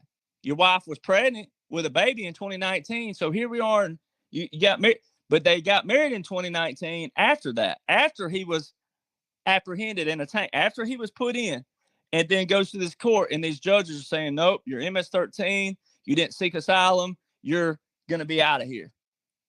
Only then did they marry, and they married behind a glass. And boy, you want to read a sob story, go look up the case of that portion of it. Though you talking about some gaslighting and manipulation, it's at its finest. The sob, they'll put a sob story on. It's like a mellow, the crying version of Jerry Springer. All right, it's like sob this and sob that, but what he said, he admitted he has two legal brothers here. They went through their legal residence. If that's true, how come they didn't help him become a legal resident in 2012? So see, that's the portion that we're going through right now, and we're having a resetting of the judicial branch in the bigger picture. We're having a resetting of all the judges. We're seeing what judges, whether it's lifetime or just playing time. I believe playing because I know what's going on. But for the people who think it's real time, then in real time, you're seeing what judges are going to do what? Uphold the law, not be what? Lawfare. Because so far, the judge that they've been highlighting, guess who he was appointed by? Not President Trump. Which means he's going by what? The deep state, the old swamp. He's being a loyalist to the old swamp and trying to block President Trump. All right. When SCOTUS ruled that President Trump can use the 1798 Wartime Aliens and Seditions Act, And then if you recently, I know some people would have this question, I'll probably go ahead and answer it, but the people say, well, why are they blocking him? I had that question in my inbox earlier on Facebook. Why are they blocking the deportations? I said, you didn't read everything.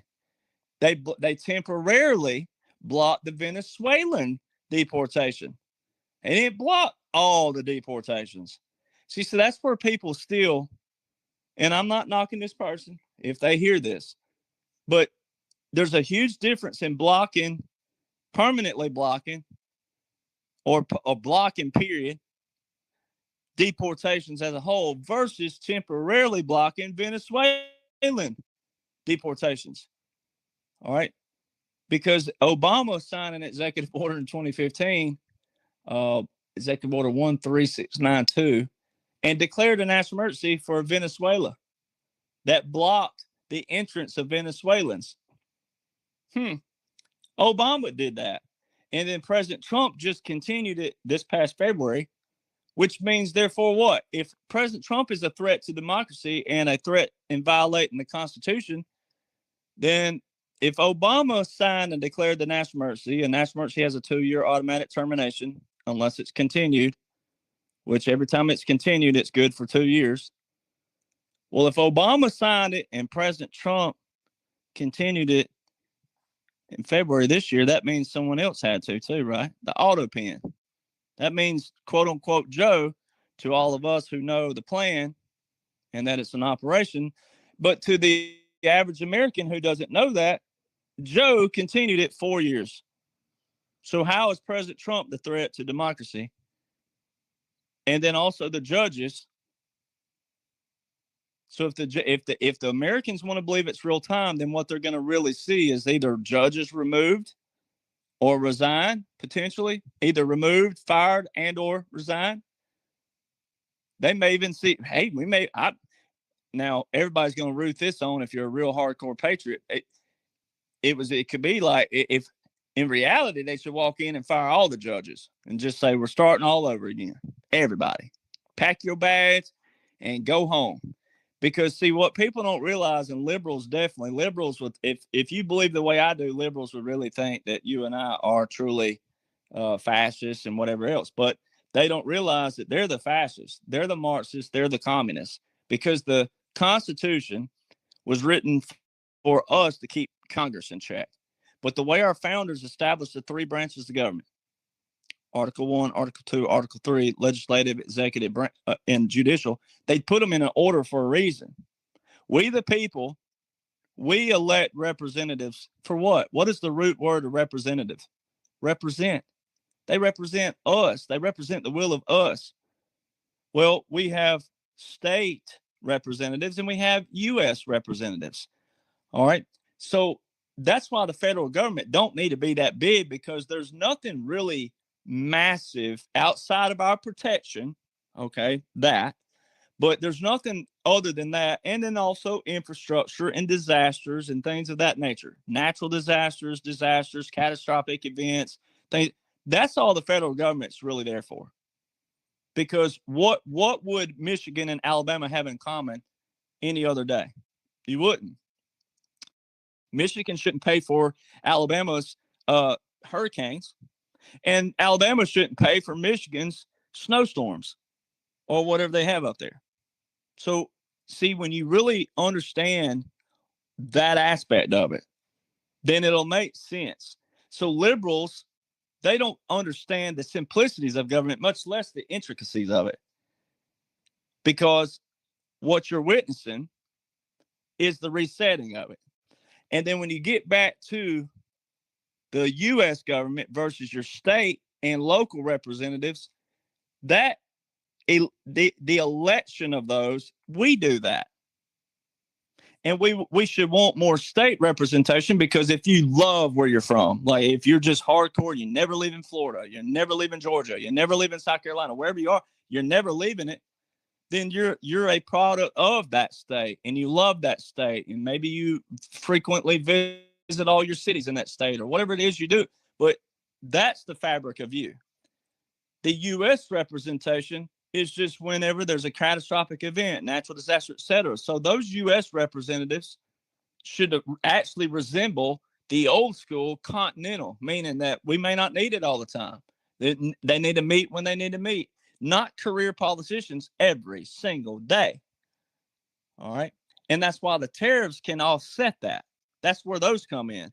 They can offset that, meaning that we don't have to sit around and get taxed everywhere we turn around and everywhere we breathe. We're getting taxed. No, we're saying, all right, if this country needs something and they're not willing to do a fair trade, then tariff time. All right, we're going to hit you with a percentage because you want us to give you something that's $100,000 in value, but you only want to give us something in return that's $10,000 in value. Nope, not going to do it. Reciprocal. And then we can make that up. And then we can give back to our people. That's why President Trump talks about how much money we had in the 1880s to 1913. But when you look at the Organic Act, you can see that he's alluding to the people that saw that and knew that, and then they came up with their own little system and hijacked it. They hijacked that. So the legislative branch, we elect them. Then we elect the president and the vice president. We the people. That's why we the people look atrocious right now. Not some of us, but a lot. The average American looks terrible when it comes to understanding their simple rights and the simplicities of government and the simplicities of the military and the simplicities of everything, our principles, our morals, our foundation. They don't get it. So therefore, they had to do this from the top down, even though it should have been from the bottom up. It should have been. But you can't do that when people don't even know what they're fighting for. Because for the last 60 years, everybody's been pinned against each other off of religion, race, politics. Our core values in as an American, in American history, all these hijackers, the rhinos, the dinos, the deep state on both sides of the aisle pinned everybody against each other, fighting over the dumbest things, when at the end of the day, it wasn't going to change anyway. If you're Buddhist, you're Buddhist. If you're atheist, you're atheist. I can't make you be a Christian. I can't make you. You can hold a gun to someone, you can't make them. So people stop worrying about that and look at the bigger picture. So judicial branch. They're appointed by the president and confirmed by the Senate. Well, who elects the Senate again? We the people do. All right. And then who elects the president again? We the people do. Some of the judicial branch doesn't do what the executive and legislative branch says or is writing bills and acts and putting things in the law. Then they're not doing the what? The will of we the people who elected the legislative and executive who appointed the judicial. That's why Marbury versus Madison is so important. 1803. Our founding father, the father of the Constitution, the guy who was the main author of the Constitution, having to go into the United States Supreme Court that they created and established and had to tell what a law looks like and is.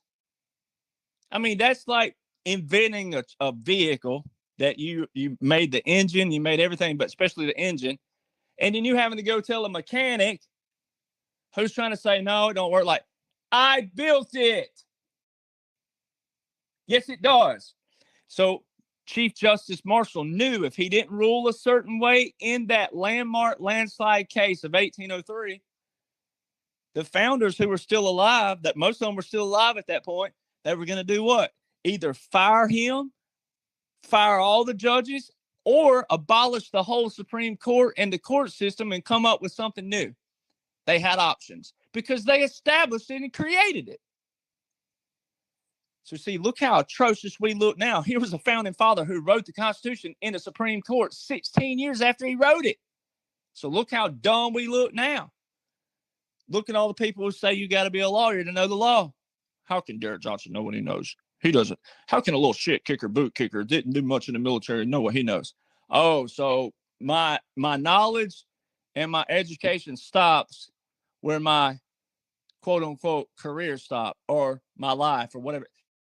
See, that's the mentality out there of the average American. A lot of them. because they put stuff in entitlement and titles and positions and resumes and that. When this right now, what's going on, doesn't have a thing to do with that. It doesn't have a thing to do with it. And President Trump knows that. And all his people know that. He knows who the Patriots are. He knows there's people out here just like me and the Jennies and I say it like that, meaning that he knows the ones that know. They know that. They're because they are in control of the internet, et cetera. They know this stuff. All right. And so, like me, I've been fully confirmed that they made me happen because they knew I could handle it. They knew I knew what I was talking about. And the timing was perfect. If they'd have let me go viral in 2021 or 2020, it wouldn't have been perfect timing. It wouldn't have been. Because we were still in heavy operations then.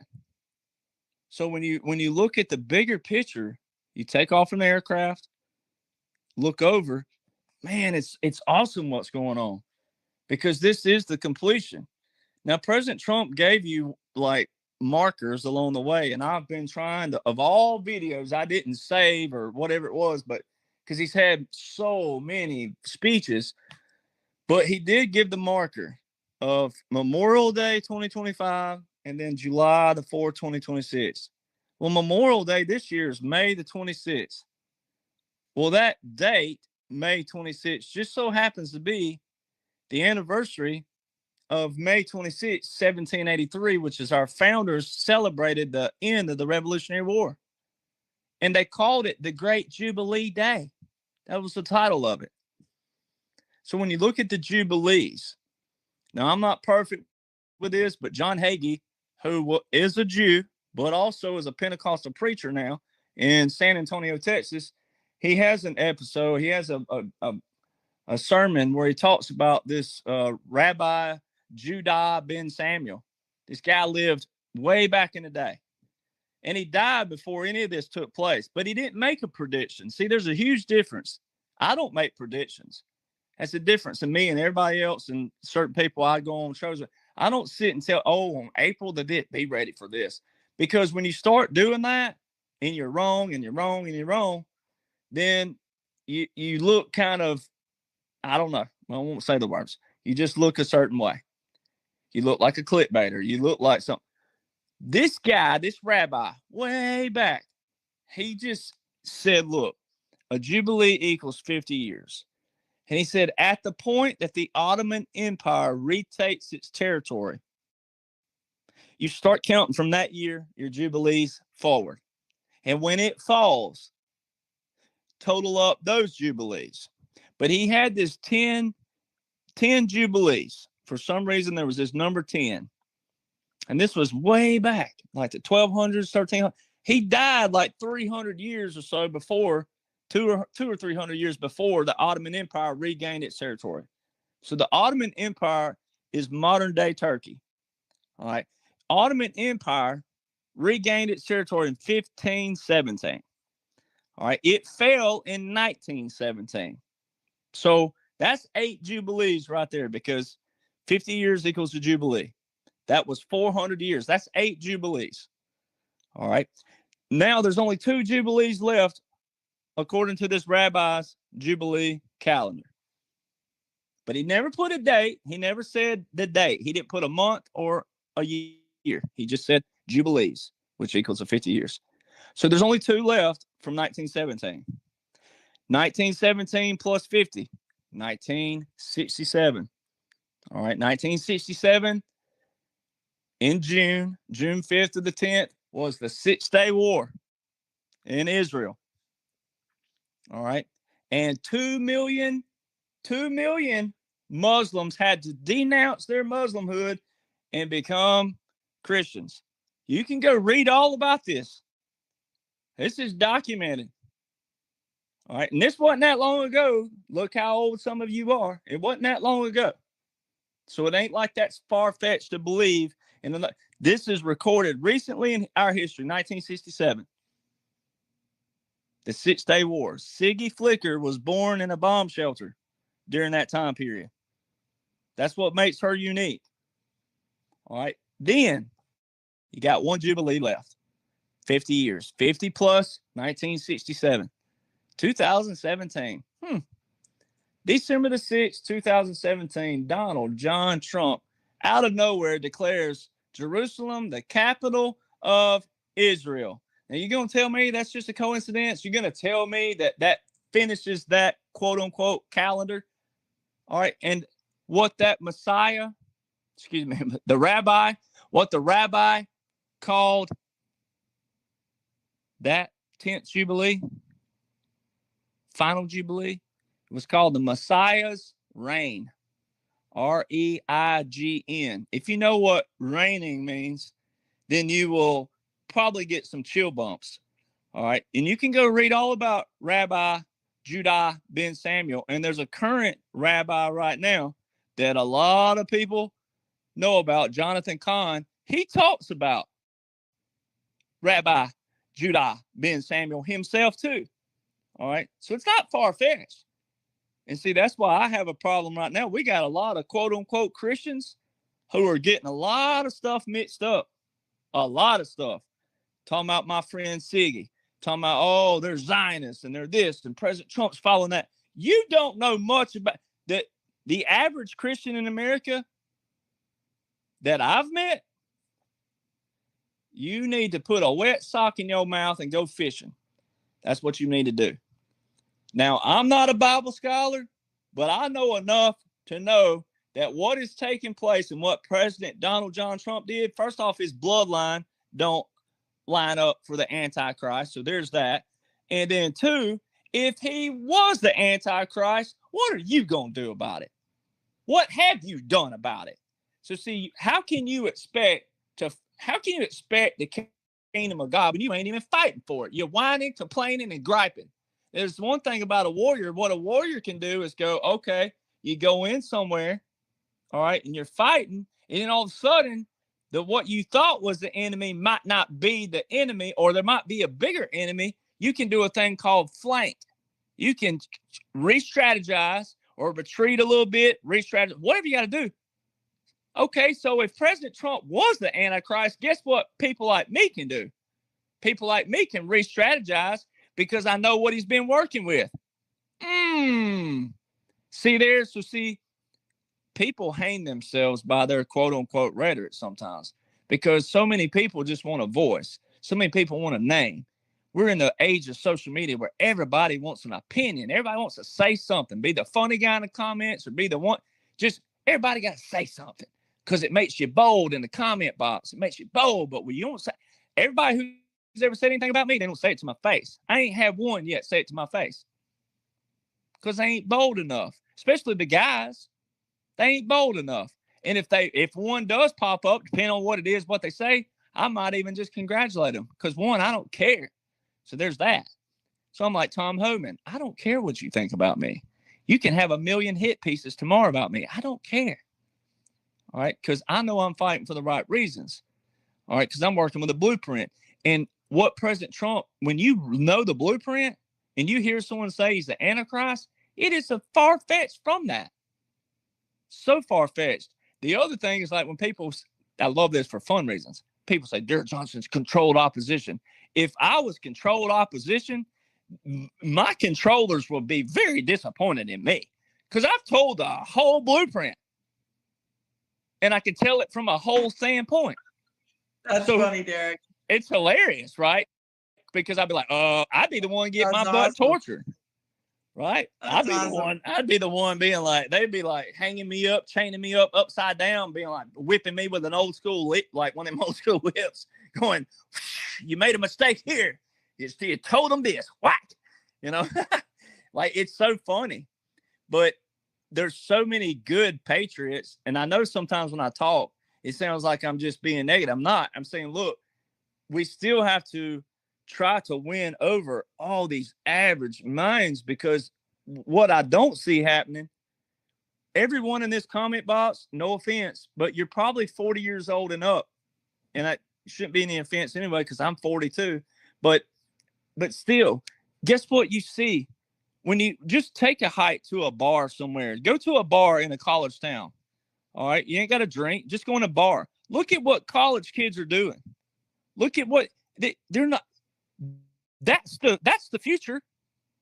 And look at these, hey, University of Alabama, party school, Auburn, all of them. They're big on football, look at what the college kids are learning and studying still. They're not studying what we're talking about. They're not. That's our future. When you and I are in nursing homes, or if we got someone taking care of us when we're in our 80s and 90s, if we make it there, God willing, that's our future. Right? So, that's the stuff we've got to do. And all this drama and propaganda, like I don't even want mudslinging in the future. Like we need to get straight down to, okay, what are we working with? What do we want in our communities? What do we want in our towns? What do we want in our cities, our counties, our state? None of this mudslinging. Like if you're qualified and you say good things, but you can back it up, I remember in Alabama one time, they slandered a guy so bad because he was living in a mobile home, but he was as brilliant as you could get. And they put it on the commercials. Oh, you want this guy representing you? Put the mobile home. I mean, you talking about doxing, but look at the stuff that they have done through the years. That's the stuff that still feeds into the deep state, but that's also the average American mindset is what Fox News has on. And it's all syndicated TV. It means it's closed caption. It's a captured audience. They know who their audiences are. And Fox will give you a nugget here and there, but what people aren't doing is the same thing when you go to church on Sunday. The preacher can't sit there and preach the whole Bible because people wouldn't sit there. So he gives you a nugget. How many people go home and go, I got to go look at that scripture and I got to see what other scriptures tie to it. Not many do it. So it's the same thing with President Trump, what he's working with versus what Fox does. Fox gives you a nugget. How many Americans are going to look at that nugget? How many are saying, you know what? I can turn the TV off for an hour. I cannot go outside for an hour. I cannot go play golf today. I can turn the football game off just for a brief moment. All right. How many people are sacrificing right now in this most historic, first of all, biblical, historical, monumental time period? How many people are taking that extra 5 to 10% if you're tired or maybe frustrated or it don't make sense? How many are applying that extra 5 to 10%, just a little bit more, to figure it out? How many are doing that? It's not us in this it's not, I'm probably not, talking to everybody in this room right now, but someone who may hear this later on the recording. How many people are doing that? And by the average eyes, I'm an average American. By the average, it's not that many. It's just not. So how do we maintain and sustain that moving in the future? Now, the cool thing is I know that the plan didn't just end with 47.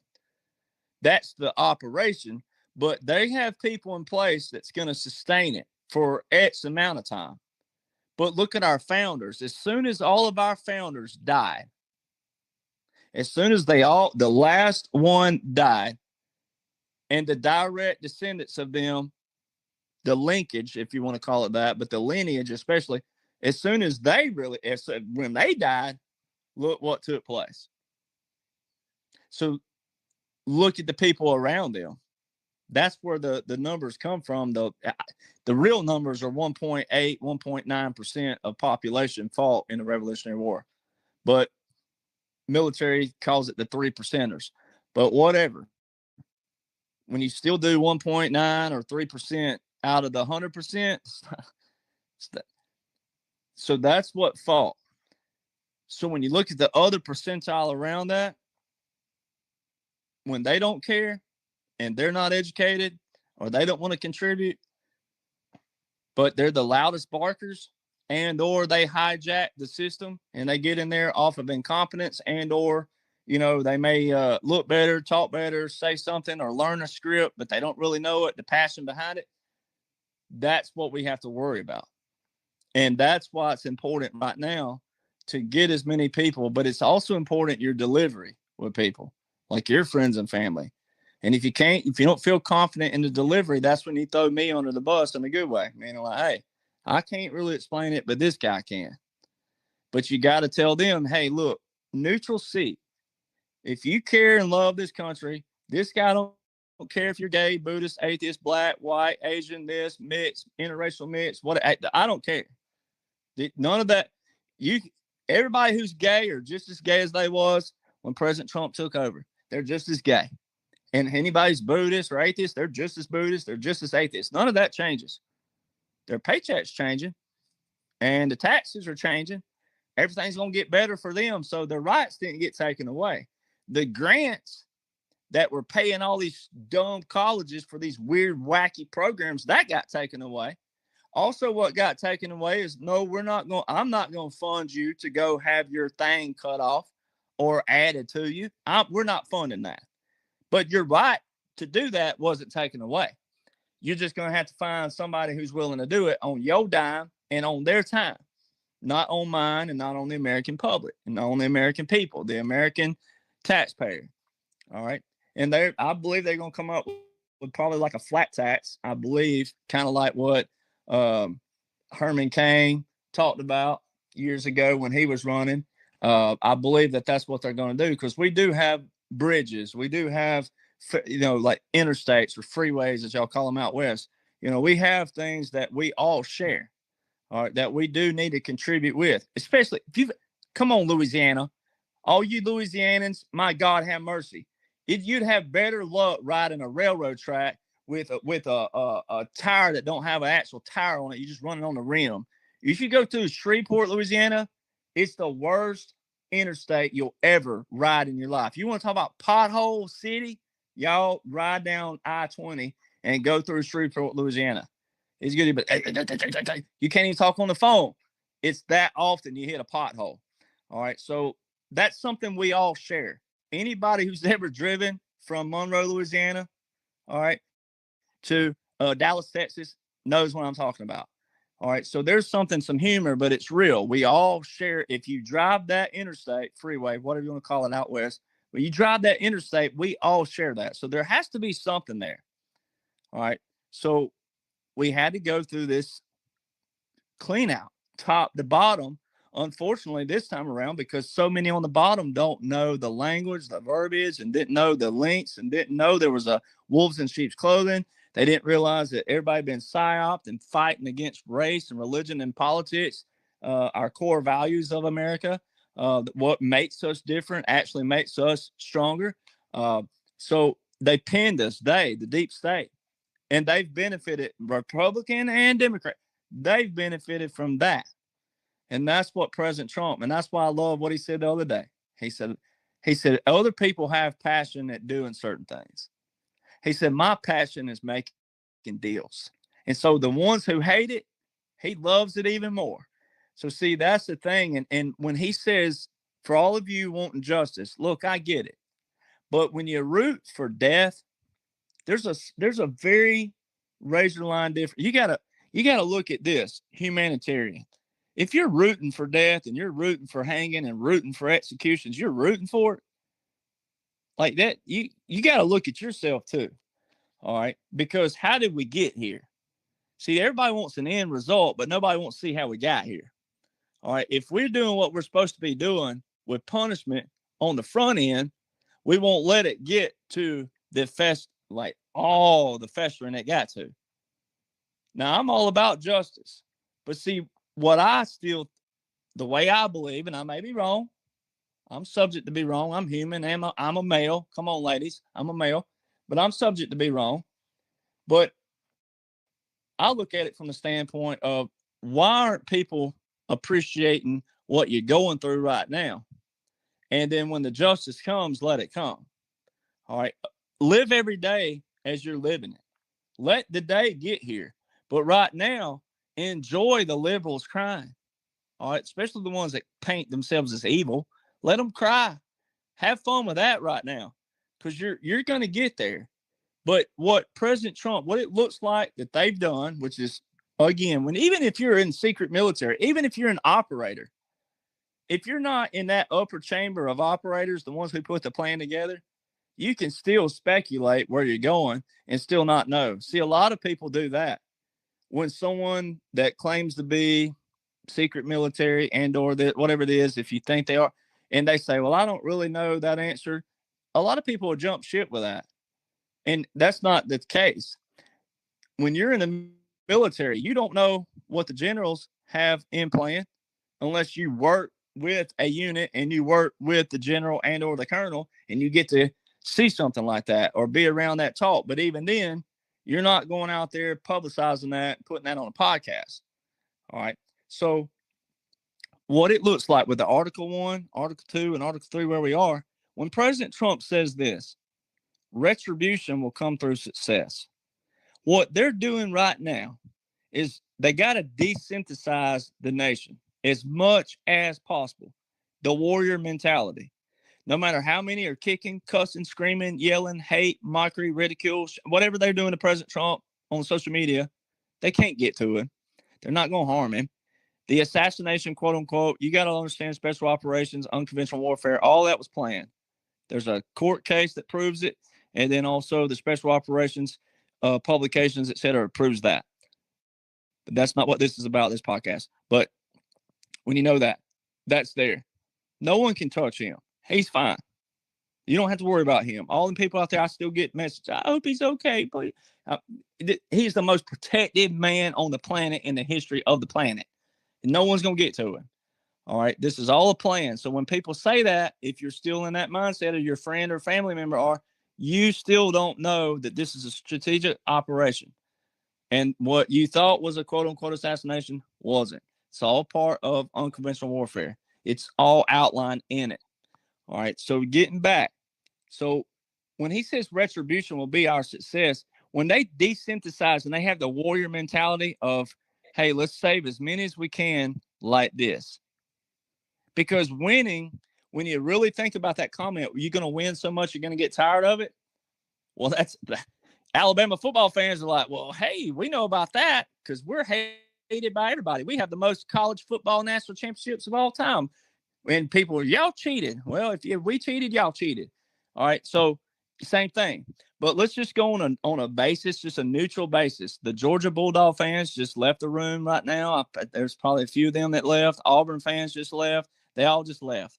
Right. Let's have some fun with it. But winning, you'll get tired of winning. How can you get tired of winning? There's no way to get tired of it. All right. I love to win. All right. You should love to win. So when you hear that and then you apply the retribution will be our success.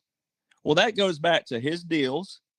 That goes back to eliminating the taxes. That goes back to Doge, the tariffs, et cetera, bringing all the money back in, eliminating the debt. And then also it goes into when everybody sees that, the ones who are capable of a brain, what they're going to see takes time, right? Because if we ever shortcutted anything, guess what the liberals will do? You guys cheat. They don't have a foundation. So they call cheating whatever is. If the scenario is on the left side, they make it right. If it's on the right side, they make it left. They don't have a foundation, but they'll bark the loudest. And if we ever go against the foundation that's being reset, if you shortcut it, then guess what goes out the window? Integrity, ethics, morals, principles, core values, accountability, responsibility. And then we wouldn't have anything to stand on. And then everything that we had gone through to get to that point would do what? Go out the window. So everything had to be done through a process. And they've reset everything. And then when the gas starts keep going down, when all the costs going down, and when everything starts rolling in, then all those people are going to hide.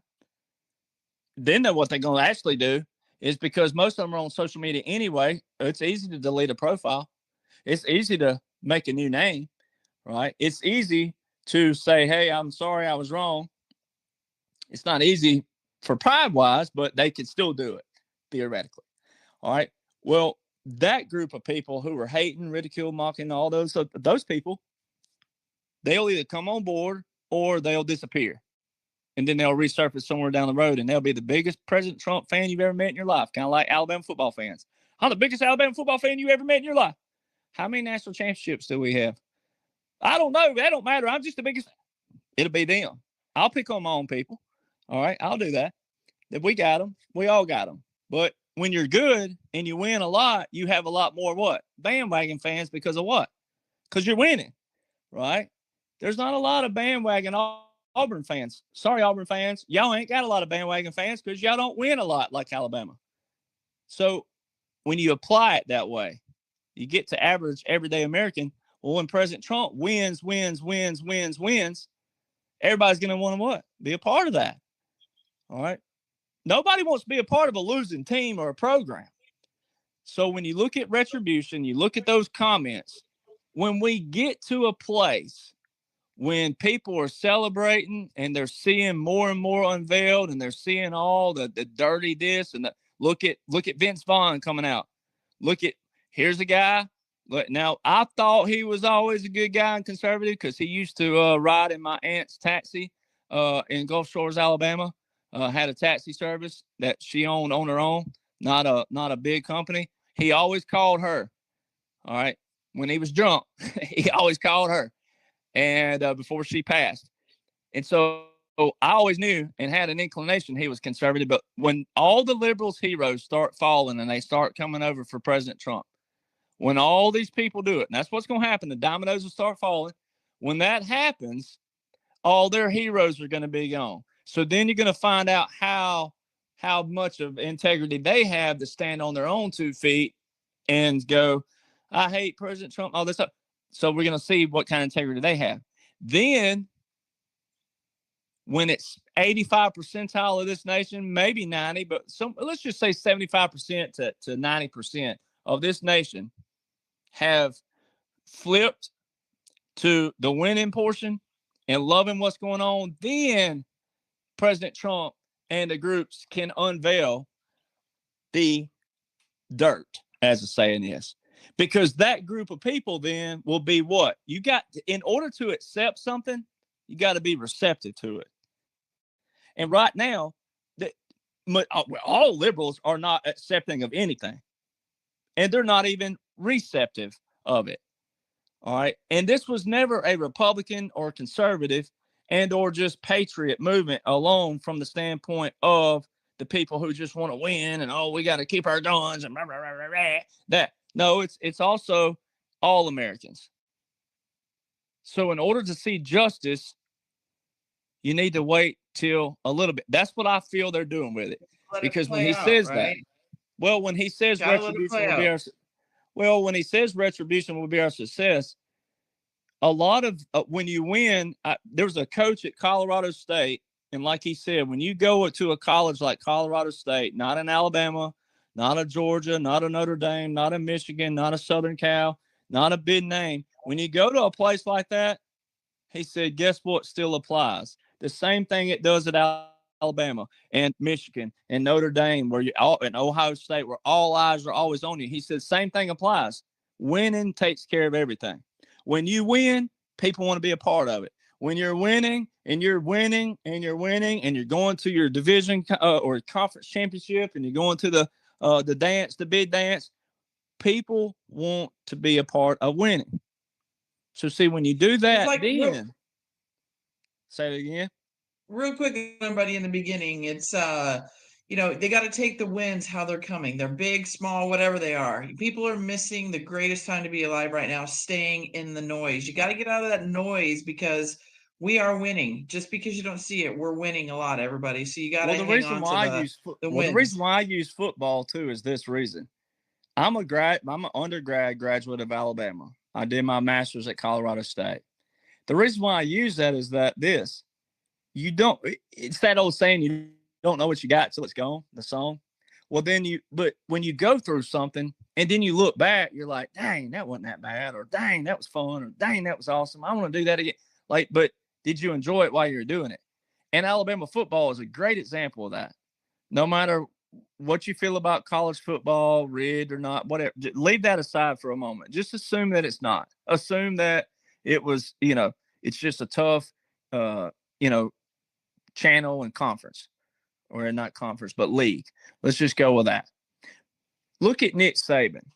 The average Alabama fan now that he's gone, and then the rough year they had this year straight out the gate, all right, now what are they doing? if you're just an average college football fan, Alabama fan, you're going, oh man, they're like, well, when are we ever going to win a national championship again? But did they look at what Nick Saban did in 11 years? Did they realize he won 6 national championships, right, in just a little tiny span? Did they appreciate those, right? Oh, they'll tell you, oh, that was fun, but did they appreciate it? All right. So see, when you don't know what you got till it's gone, applies when you're winning, you're loving it, right? And you're, oh man, yeah, we won again, yeah, we won a championship, yeah, we won. Well, then when it's gone. All right, Derek, real quickly, I've got to end this. I got another show I got to do. I'm co-hosting with somebody, so I don't mean to cut you off, but I've got to. It's in about the next 10, 15 minutes. I got to run over there. Well, yeah, I kind of thought it'd be about 8:30. What time is it? What time are we now? 8:15. 6:15 my time. So you're 8:15. All right, go ahead and finish. I'll let them know I'm running a little bit late. Well, it's just people need to appreciate where we are.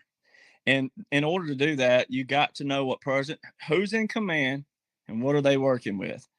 And like I say, I stress this so much to people, and I know people think, but see, people end up looking at a lot of negative comments. They look at the others out there, the clickbait. You don't even need that. All you need is the military plan. And the only way they could have done this lawfully is via the military. So when you hear, if you are a Q person, if you are fully awake, when you hear military is the only way, it's saying the unconventional warfare, the overthrow the government, the only way to do it lawfully is as a whole, militarily.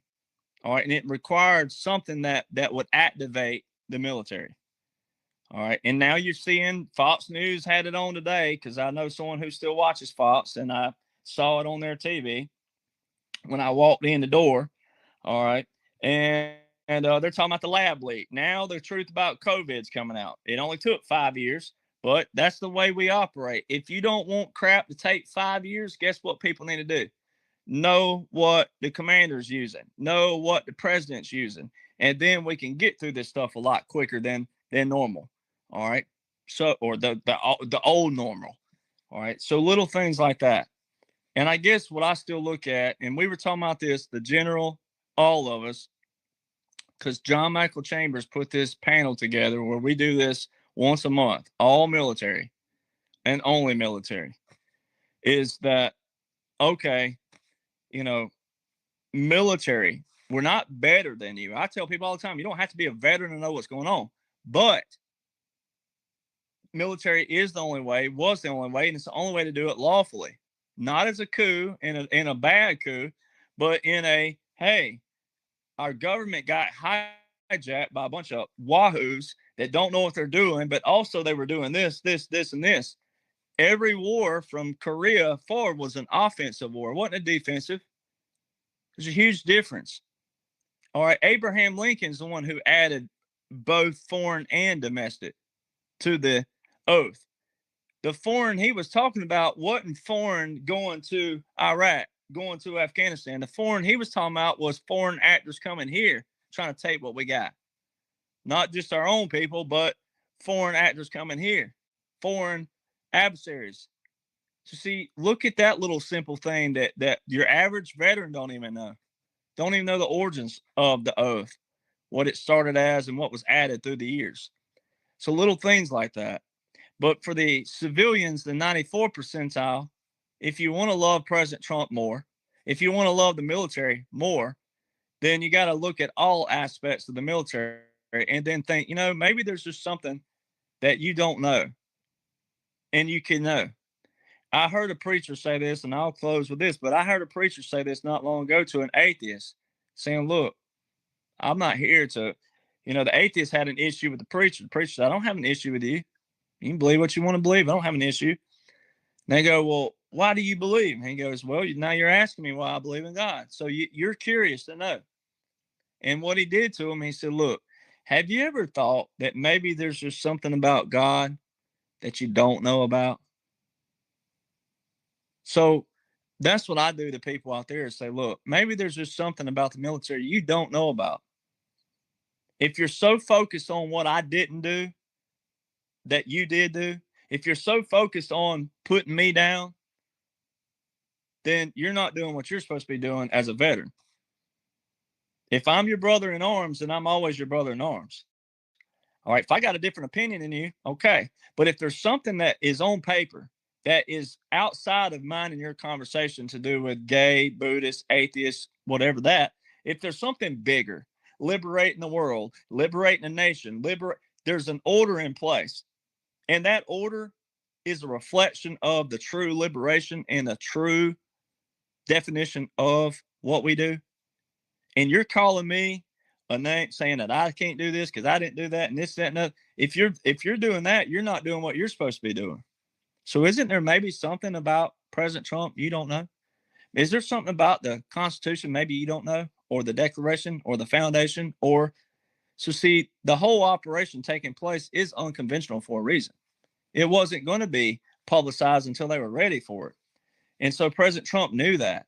He knew what he was taking on, and he knew the end results would be coming down the road, and the praise would come down the road. But he wasn't doing it for praise, but he knew that the long-term goal and versus the short-term effects is worth it. All right. So history is going to write about it. I've already written part of it in the books, obviously, but history and what they tell, the intricacies of it, the missions, etc. Whenever all the other stuff comes, that'll come down the road. And then you'll have a book there in place that says, I already knew what was going on. So that's why I tell veterans, hey, the more badges you have, the more ribbons you have, the more medals you have, the longer your DD-214 is, and you're saying this ain't happening, or you're against President Trump, the worse you're going to look. And I don't want that to happen to you. But I am that veteran also that's saying, hey, look, what's going to look even worse is that the little boot kicker that you say couldn't know and did know, who's kicking you in the butt, it's going to look even worse that I was the one kicking you in the butt, all right, trying to nudge you to step up right now and to stand up, because you're misleading Americans with that attitude. All right. And Americans are going to look at you and look at the whole percentage of whatever it ends up being that didn't know what was going on and go, how were you in the military 20 something years and you didn't know what was going on? You don't want that, veterans, if you're that veteran. So now's the time to stand up. Now is your time to keep your oath outside of service. And for civilians, you have the same obligation, though, as a civilian from another manner. You're the domestic side of it, especially, but you have the same. If you love President Trump, if you love our military, they are most certainly working with a special operation. And your National Guard and your reserve component active orders from federalization orders is a huge difference in federalization. Those Title 10 is presidential only. That's it. And when there's all these orders that are in place, and you have your New York National Guard and your Texas, all the 14 states that went to Texas, and the only order in place for those operations are from March 27, 2020, that more than outlines your fallback, your safety net. That more than outlines there is a special, unique operation going on. And you can know about it if you will remove your emotions, divorce your feelings, divorce your emotions, divorce what you thought you knew, divorce. I don't care if you or your daddy, your mama, your auntie, your uncle, whoever, I don't care if they were a general. If they don't know what is in place right now, those specific, unique laws and orders, they can be just as lost as anybody. And I'll take up for the veterans from this standpoint as well, is that most veterans get out and they brain dump everything because they've done their service, they've done their time, and they want to go relax, kick back. They made it through it. They didn't get, Lord bless them, they didn't die, take the ultimate sacrifice. They want to go hiking. They want to go fishing. They want to travel. Most of them don't look at anything, and that's fine. It's the ones, though, that bring the attitudes.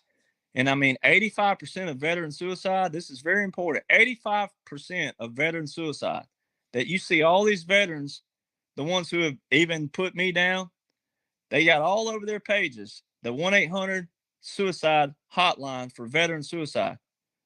But in the background, they're calling me all kinds of names, try to steal stuff from me, etc., blackmail me, etc. I bring that up for a reason, because if it happens to me, it happens to others. But what if I was that person who was weak? What if I was that mind that was weak?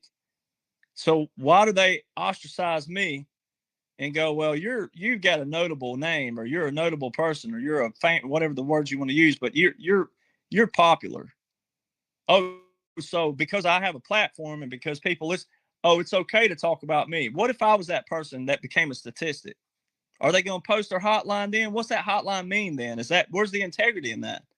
85% of veterans, and of the portion that left letters or was on the phone before they committed this horrible, I mean, I don't even know what you call it, incident, because once your life's gone, it's gone. But of the percent, there's a percentage of those who leave letters or on the phone. It said it was because their veteran counterparts made them feel that their service was invaluable. Man, that's a hell. That hell, by all definition, that is a hell of a weight to tote around. If you're any kind of veteran and you let that apply, if you're someone who has belittled anybody, and I have women who follow me, lots of them who have come to me in private, person, not like private like that, because Lord have mercy, the haters, they take that too. But I've had them come to me and tell me that my husband was a this in the military and he belittled me. He told me I was crazy. And I ain't talking about like laughing and joking. We're talking about being serious. And I'm talking about a bunch of them. We ain't talking about just a handful. That's military industrial complex. We have to break that as well. And it sucks that Americans are learning about military industrial complex, and that not all leaders have been leaders, and and you've seen 270 plus commanders relieved of duty since June 2017, but that's where we are. And it's like President Trump said, we're a Patriot party, but we're the party of common sense. And the Patriot Party is not Republican. It's not conservative. We are typically made up of that fabric, but it's a complete separate thing. Meaning that, look, we want you in the Patriot Party if you have these values. But that's what everybody's witnessing. And so it's important for people to hear that, because that's how you know what someone's operating with. Is no different than your friends or your family. What do you judge them by? How they treat you on a daily basis. Now, people are due for a bad day, yes, but how they treat you on a daily basis is how you judge people. So you judge them by their what? Their fruits that they bear. Like the Bible says, you judge a tree by the fruit it bears. But then you have compassion if they slip up, mess up, depending on what it is, how big it is. But that's what everybody has to apply. And that's where we are. But enjoy it. Enjoy this ride, because thank God we ain't going to go through this again, not in our lifetimes. All right. And I don't want your great, great, great grandchildren to have to go through it. So therefore, in order for that to happen, Native American speaking, is we have to make sure that all the younger generations are knowing what they need to know. Not drama, not propaganda, not belittling, and not degrading someone because, oh, you didn't see what I saw and you didn't do what I did, therefore you can't know. No, your Department of Education is right between your ears. All right. And you can fill it with what you want to fill it with. But I highly recommend, if you love President Trump in the military, seek to know what President Trump's working with. And that's already in the book. All right. If you can't afford the book, guess where it is? All over my social media, the same content. So when you hear people call me a grifter, right? Well, tell them how's he got the same free content all over Facebook and Telegram? Same stuff. You just have to piece it together. The book has it all in one location, but it's all over the same pages. So see, that's how you separate all the riffraff, and then you apply it to your life. And then you'll be able to do what? Go fishing more, go hiking more, go skydiving, whatever you're doing. But I'm going to close with this term, like my cousin said. I wish I could say his name because he deserves it. But President Trump is the pilot. He's the face. All right. The aircraft's already taken off. Landing is mandatory. Landing's mandatory. So if you want to know what President Trump's working with and how he's going to land the plane, then you need to go read and study, because you can already have a foresight vision of what's going to take place if you know what he's working with. And we're all on the same plane. We all own it. And this plane ain't got no, guess what? This plane ain't got no parachutes. This plane ain't got no parachutes because you ain't jumping off. No, we're going to hold you on there. See, that's how that works. I love it. I love it. Thank you, Derek. I love just listening to you and all your knowledge that you give. And everybody, like Derek says, go get his book. I mean, he outlines it in there for you. It's great information. And, hang on to these wins because, we are winning. A lot of great things is happening. Just because we're not seeing it doesn't mean it's not happening. So, and stay out of the noise. Stay out of the noise. There are the legit people out there like Derek giving the right, good information. And then there are those ones that are just trying to feel relevant. And that's what we're here for. Myself, Derek, Captain Kyle, and all the other ones that we're bringing on as guests. We're trying to give you the legitimate information. So you got to tighten up that circle, everybody. Stick and stay with the ones that haven't led you wrong through your journey here. And I'm definitely telling you, listen to Derek because he's giving it to you. He's not reinventing the wheel. He's just breaking it down for our people to maybe understand more and be easier maybe to go read it than read the executive orders. So Derek's here every 2 weeks, everybody, every other week. So if you guys want to come back and visit with Derek, well, listen to Derek because he gives great information. We'll see you in two weeks, Derek. Yes, I believe so. Yeah, and then maybe next time you come, you can give us an update on your speaking engagements. Unless you have any updates right now. Are you still doing that or not? So so I'll be in Miami at the Trump Doral at the end of this week, but the event is May the 1st to the 3rd, and then I'll be in Provo, Utah. I do have a flyer up for that. Provo, Utah, May the 24th. I think it's the actual date of it. It's the 23rd and 24th, but I have that flyer up on Telegram and all my other pages. And then May the 20, I think it's, I can look real fast because I have it right here, but it's the 28th. I don't have the flyer yet, but I do believe it's going to be public as well. So I'll post that when I get it. Where's that at? Is that the one in Idaho? So May 23rd and 24th, I'll be in Utah, and then May 27th, 28th, I'll be in Eagle, Boise.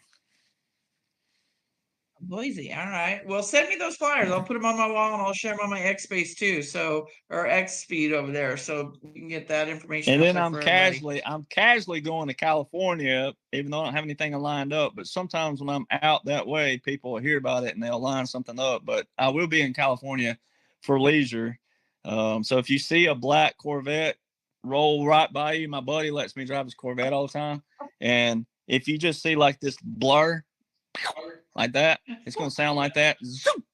That's me and his Corvette. So thank God that thank God he has that kind of insurance. I'll get my Camaro SS and I'll race you. Hey, thank God he has the insurance, but I'm a good driver. But yeah, it's fun. But I got to jam. I got to get over to this co-hosting. They're asking me where I'm at. So God bless you, Derek. Thank you so much for everything you do. Keep up the great work. And we'll see you here in 2 weeks. And everybody come back on Wednesday. We'll have Alpha Warrior over here not here, but over on my X Spaces. And then also Silk from the Diamond and Silk Show. So with that, everybody, God bless. Derek, have a great evening. We'll talk to you soon. Sounds good. Have a blessed evening, everybody. And happy Easter, even though it was yesterday. Yeah, happy belated Easter, everybody. God bless. Have a great night. Thanks, Derek. We'll see you. All right, folks. Been a long one, huh? So, all I really got to add to that is if you're going to be a good patriot, you got to be a patient patriot. Everybody learns at their own levels. A lot of people are coming into this brand new, and it's not worth it to be cocky or pretend like you know something because you've been listening a little longer than other people. I'm not saying anybody's doing that. There's one or two people out there that have been doing it a while that seem to kind of think like other people shouldn't be doing it. There's going to be new people talking about it. That's a good thing. It's a good thing that there's new people coming out with shows and discussing this stuff. It's going to keep happening. You got to realize people learn at their own pace. It's only going to make things look bad for the Patriot community if people act stuck up and cocky. And so, yeah, I'm tired. Gingeroo. So that's really all I got for you guys tonight. I'm going to wrap it up because we've been on here forever. And I will see you guys tomorrow at the same time. God bless you, and thank you for being here. Thank you for hanging out, and I hope you enjoyed it. Hope you got something from it. Hope you learned something. I'll see you guys tomorrow. Love you guys. Well, thank you very much, everybody, and a very happy Easter to everyone.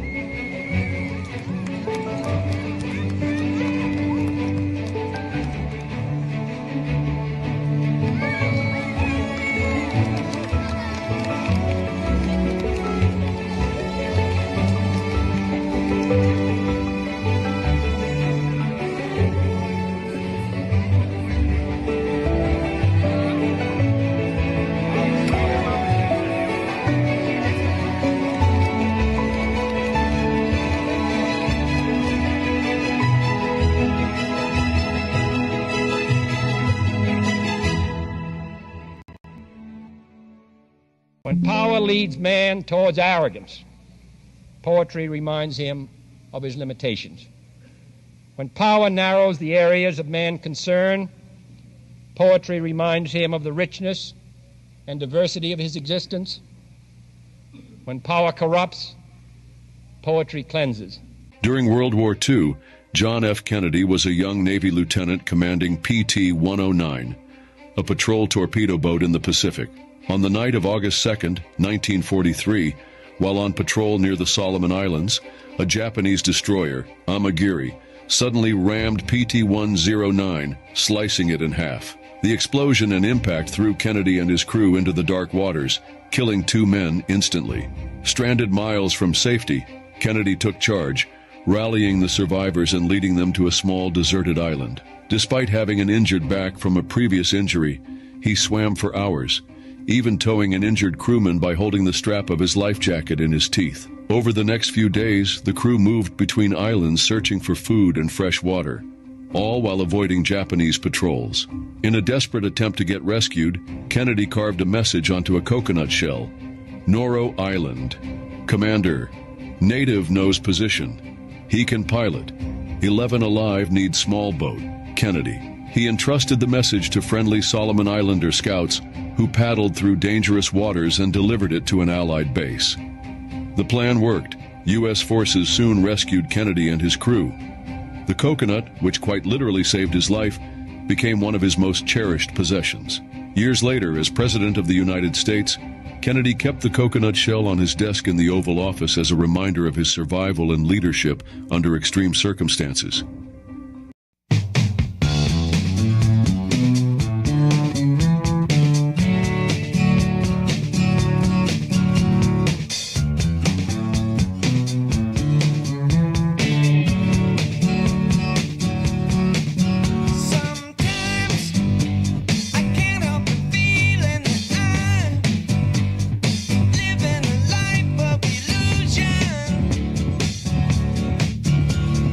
Oh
14, 2018, Q posted checkmate, which is a victory in chess. In 2024, Trump posted a hashtag by itself. In chess the hashtag means checkmate. On October 5, 2018, Q posted, "The picture will be the signifier," and dropped the link to an account with the handle, QAnon baby. They respect us. That's more important. Look at that beautiful baby. Look at that beautiful baby. Wow, what a baby. What a baby. That is a beautiful baby. That's like from an advertisement.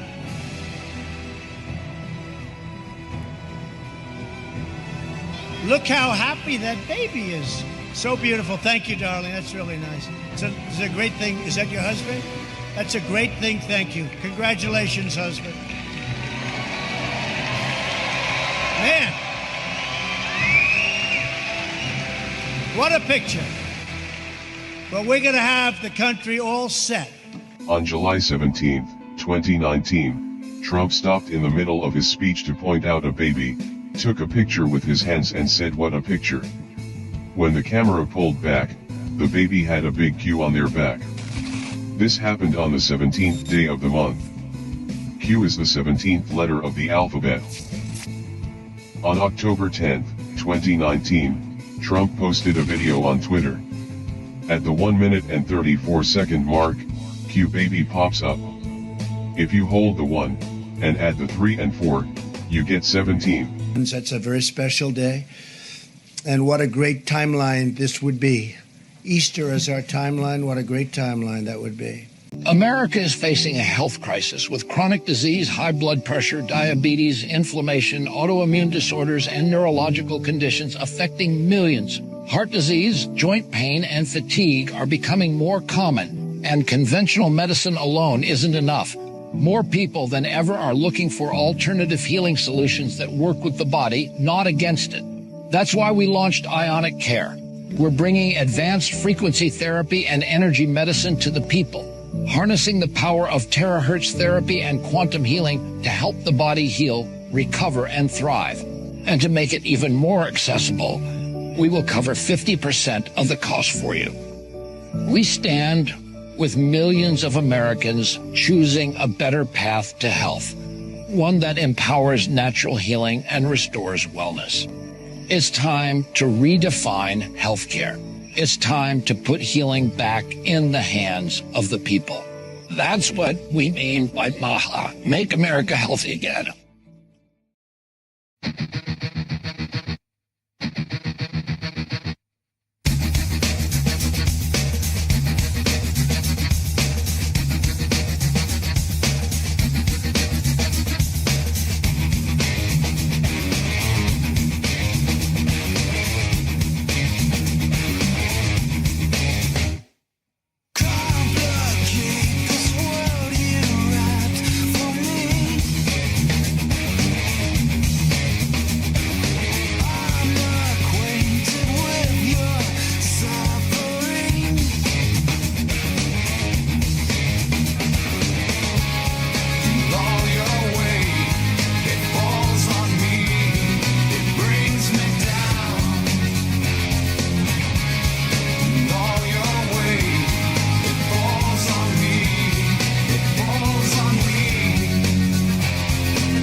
Dan Caldwell is a Marine Corps veteran who wound up until 3 days ago advising the Secretary of Defense, Pete Hegseth, on military policy. He was one of the strongest voices in the U.S. government in the Trump administration against the war with Iran. And his rationale was simple. It's not in America's interest, and many Americans will die, and billions will be spent on a war we don't need to fight. And as someone who fought in Iraq, he was able to take that case to the principals with some force. Then, 3 days ago, he was fired from the Pentagon, but not for his views on Iran, no. Dan Caldwell was fired because, reporters are told off the record, he had leaked classified documents to the media. But what were these classified documents exactly? Well, no one at the Pentagon could know the answer to that because Dan Caldwell's phone was never examined, nor was he given a polygraph. So actually, beneath the headlines was nothing. Did you leak classified information against the wishes of your superiors to media outlets? Absolutely not. And you know, I want to talk about the two other gentlemen that are going through this with me. And what's going on with them in some ways is more infuriating because, as you said, I have a public profile. I took some what shouldn't be controversial positions, but are. And, you know, I was out there, you know, advancing things that a lot of people in the foreign policy establishment didn't want. Doesn't justify what's happening to me, but that, like, let's just be honest, that is the nature of the games played. You voted for Donald Trump. That means that you stand for everything that is going on in our country right now. That you stand for all these tariffs, that you stand for this mass deportation, that you stand for getting men out of women's sports. I mean, the list goes on and on. You actually stand for this. If you voted for Trump, you actually stand for this. And if you voted for Trump, I just want to say that I love you and thank you so much for saving this country. Have a blessed day. Sometimes I'm right and I can be wrong. My own beliefs are in my songs. Butcher, the baker, the drummer, and then makes no difference what group I'm in.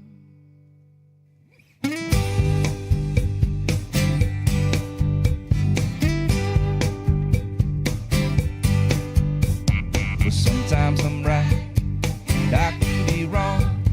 My own beliefs are in my song.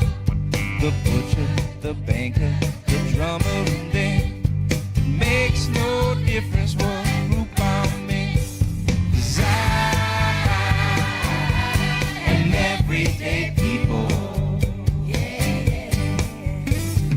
There is a blue one that can't accept the green one, for living with the fat one, trying to be a skinny one. Different strokes for different folks, and so on and so on. And Scooby Dooby Dooby Dooby Doo. Shop, shop.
take this orange and you squeeze it as hard as you can squeeze it, and you ask yourself, what will come out?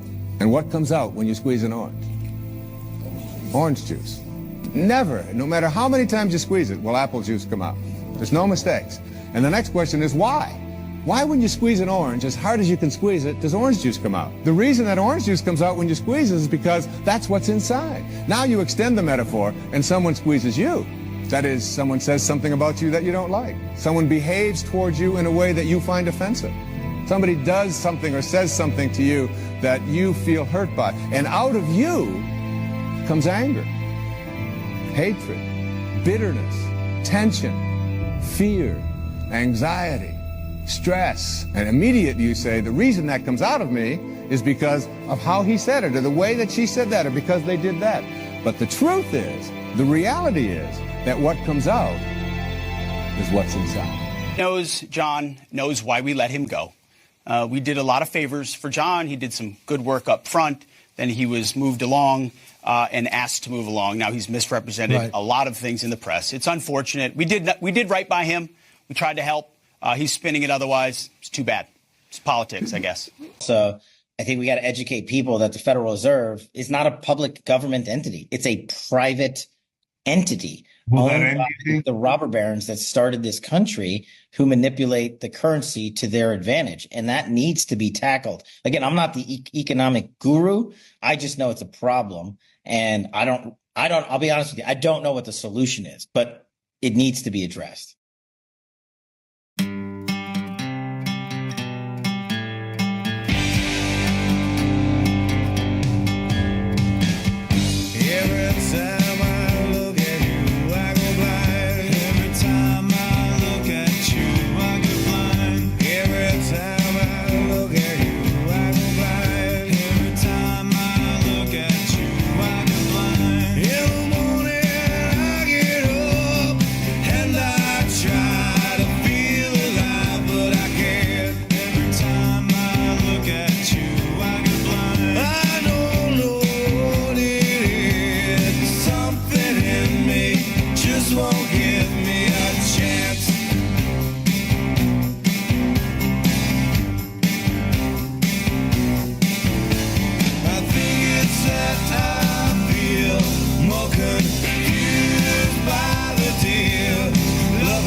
Down here in the deep, mucky waters of Washington, D.C., it ain't always easy to tell who's fishing for truth and who's just stirring the mud.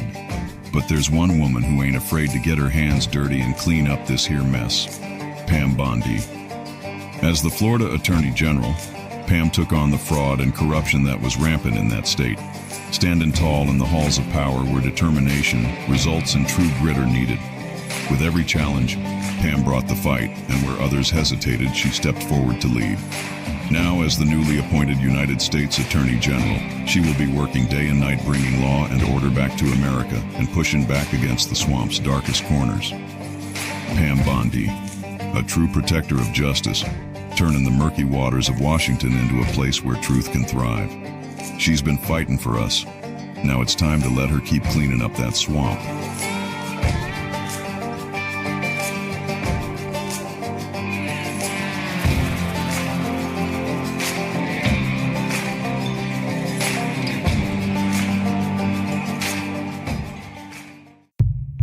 The forgotten men and women of our country will be forgotten no longer. January 20th, 2017 will be remembered as the day the people became the rulers of this nation again.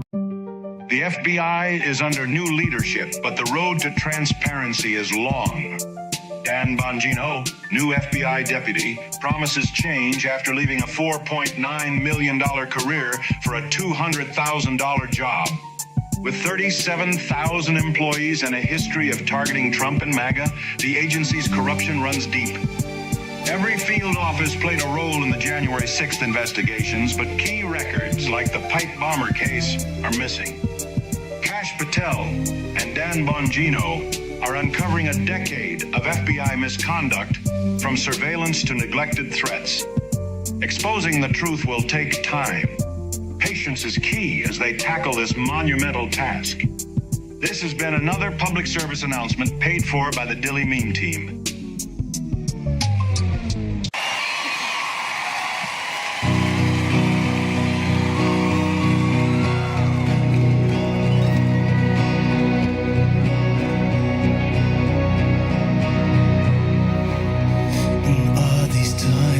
contagious. I've never been this bored before. Is this the prize I've waited for?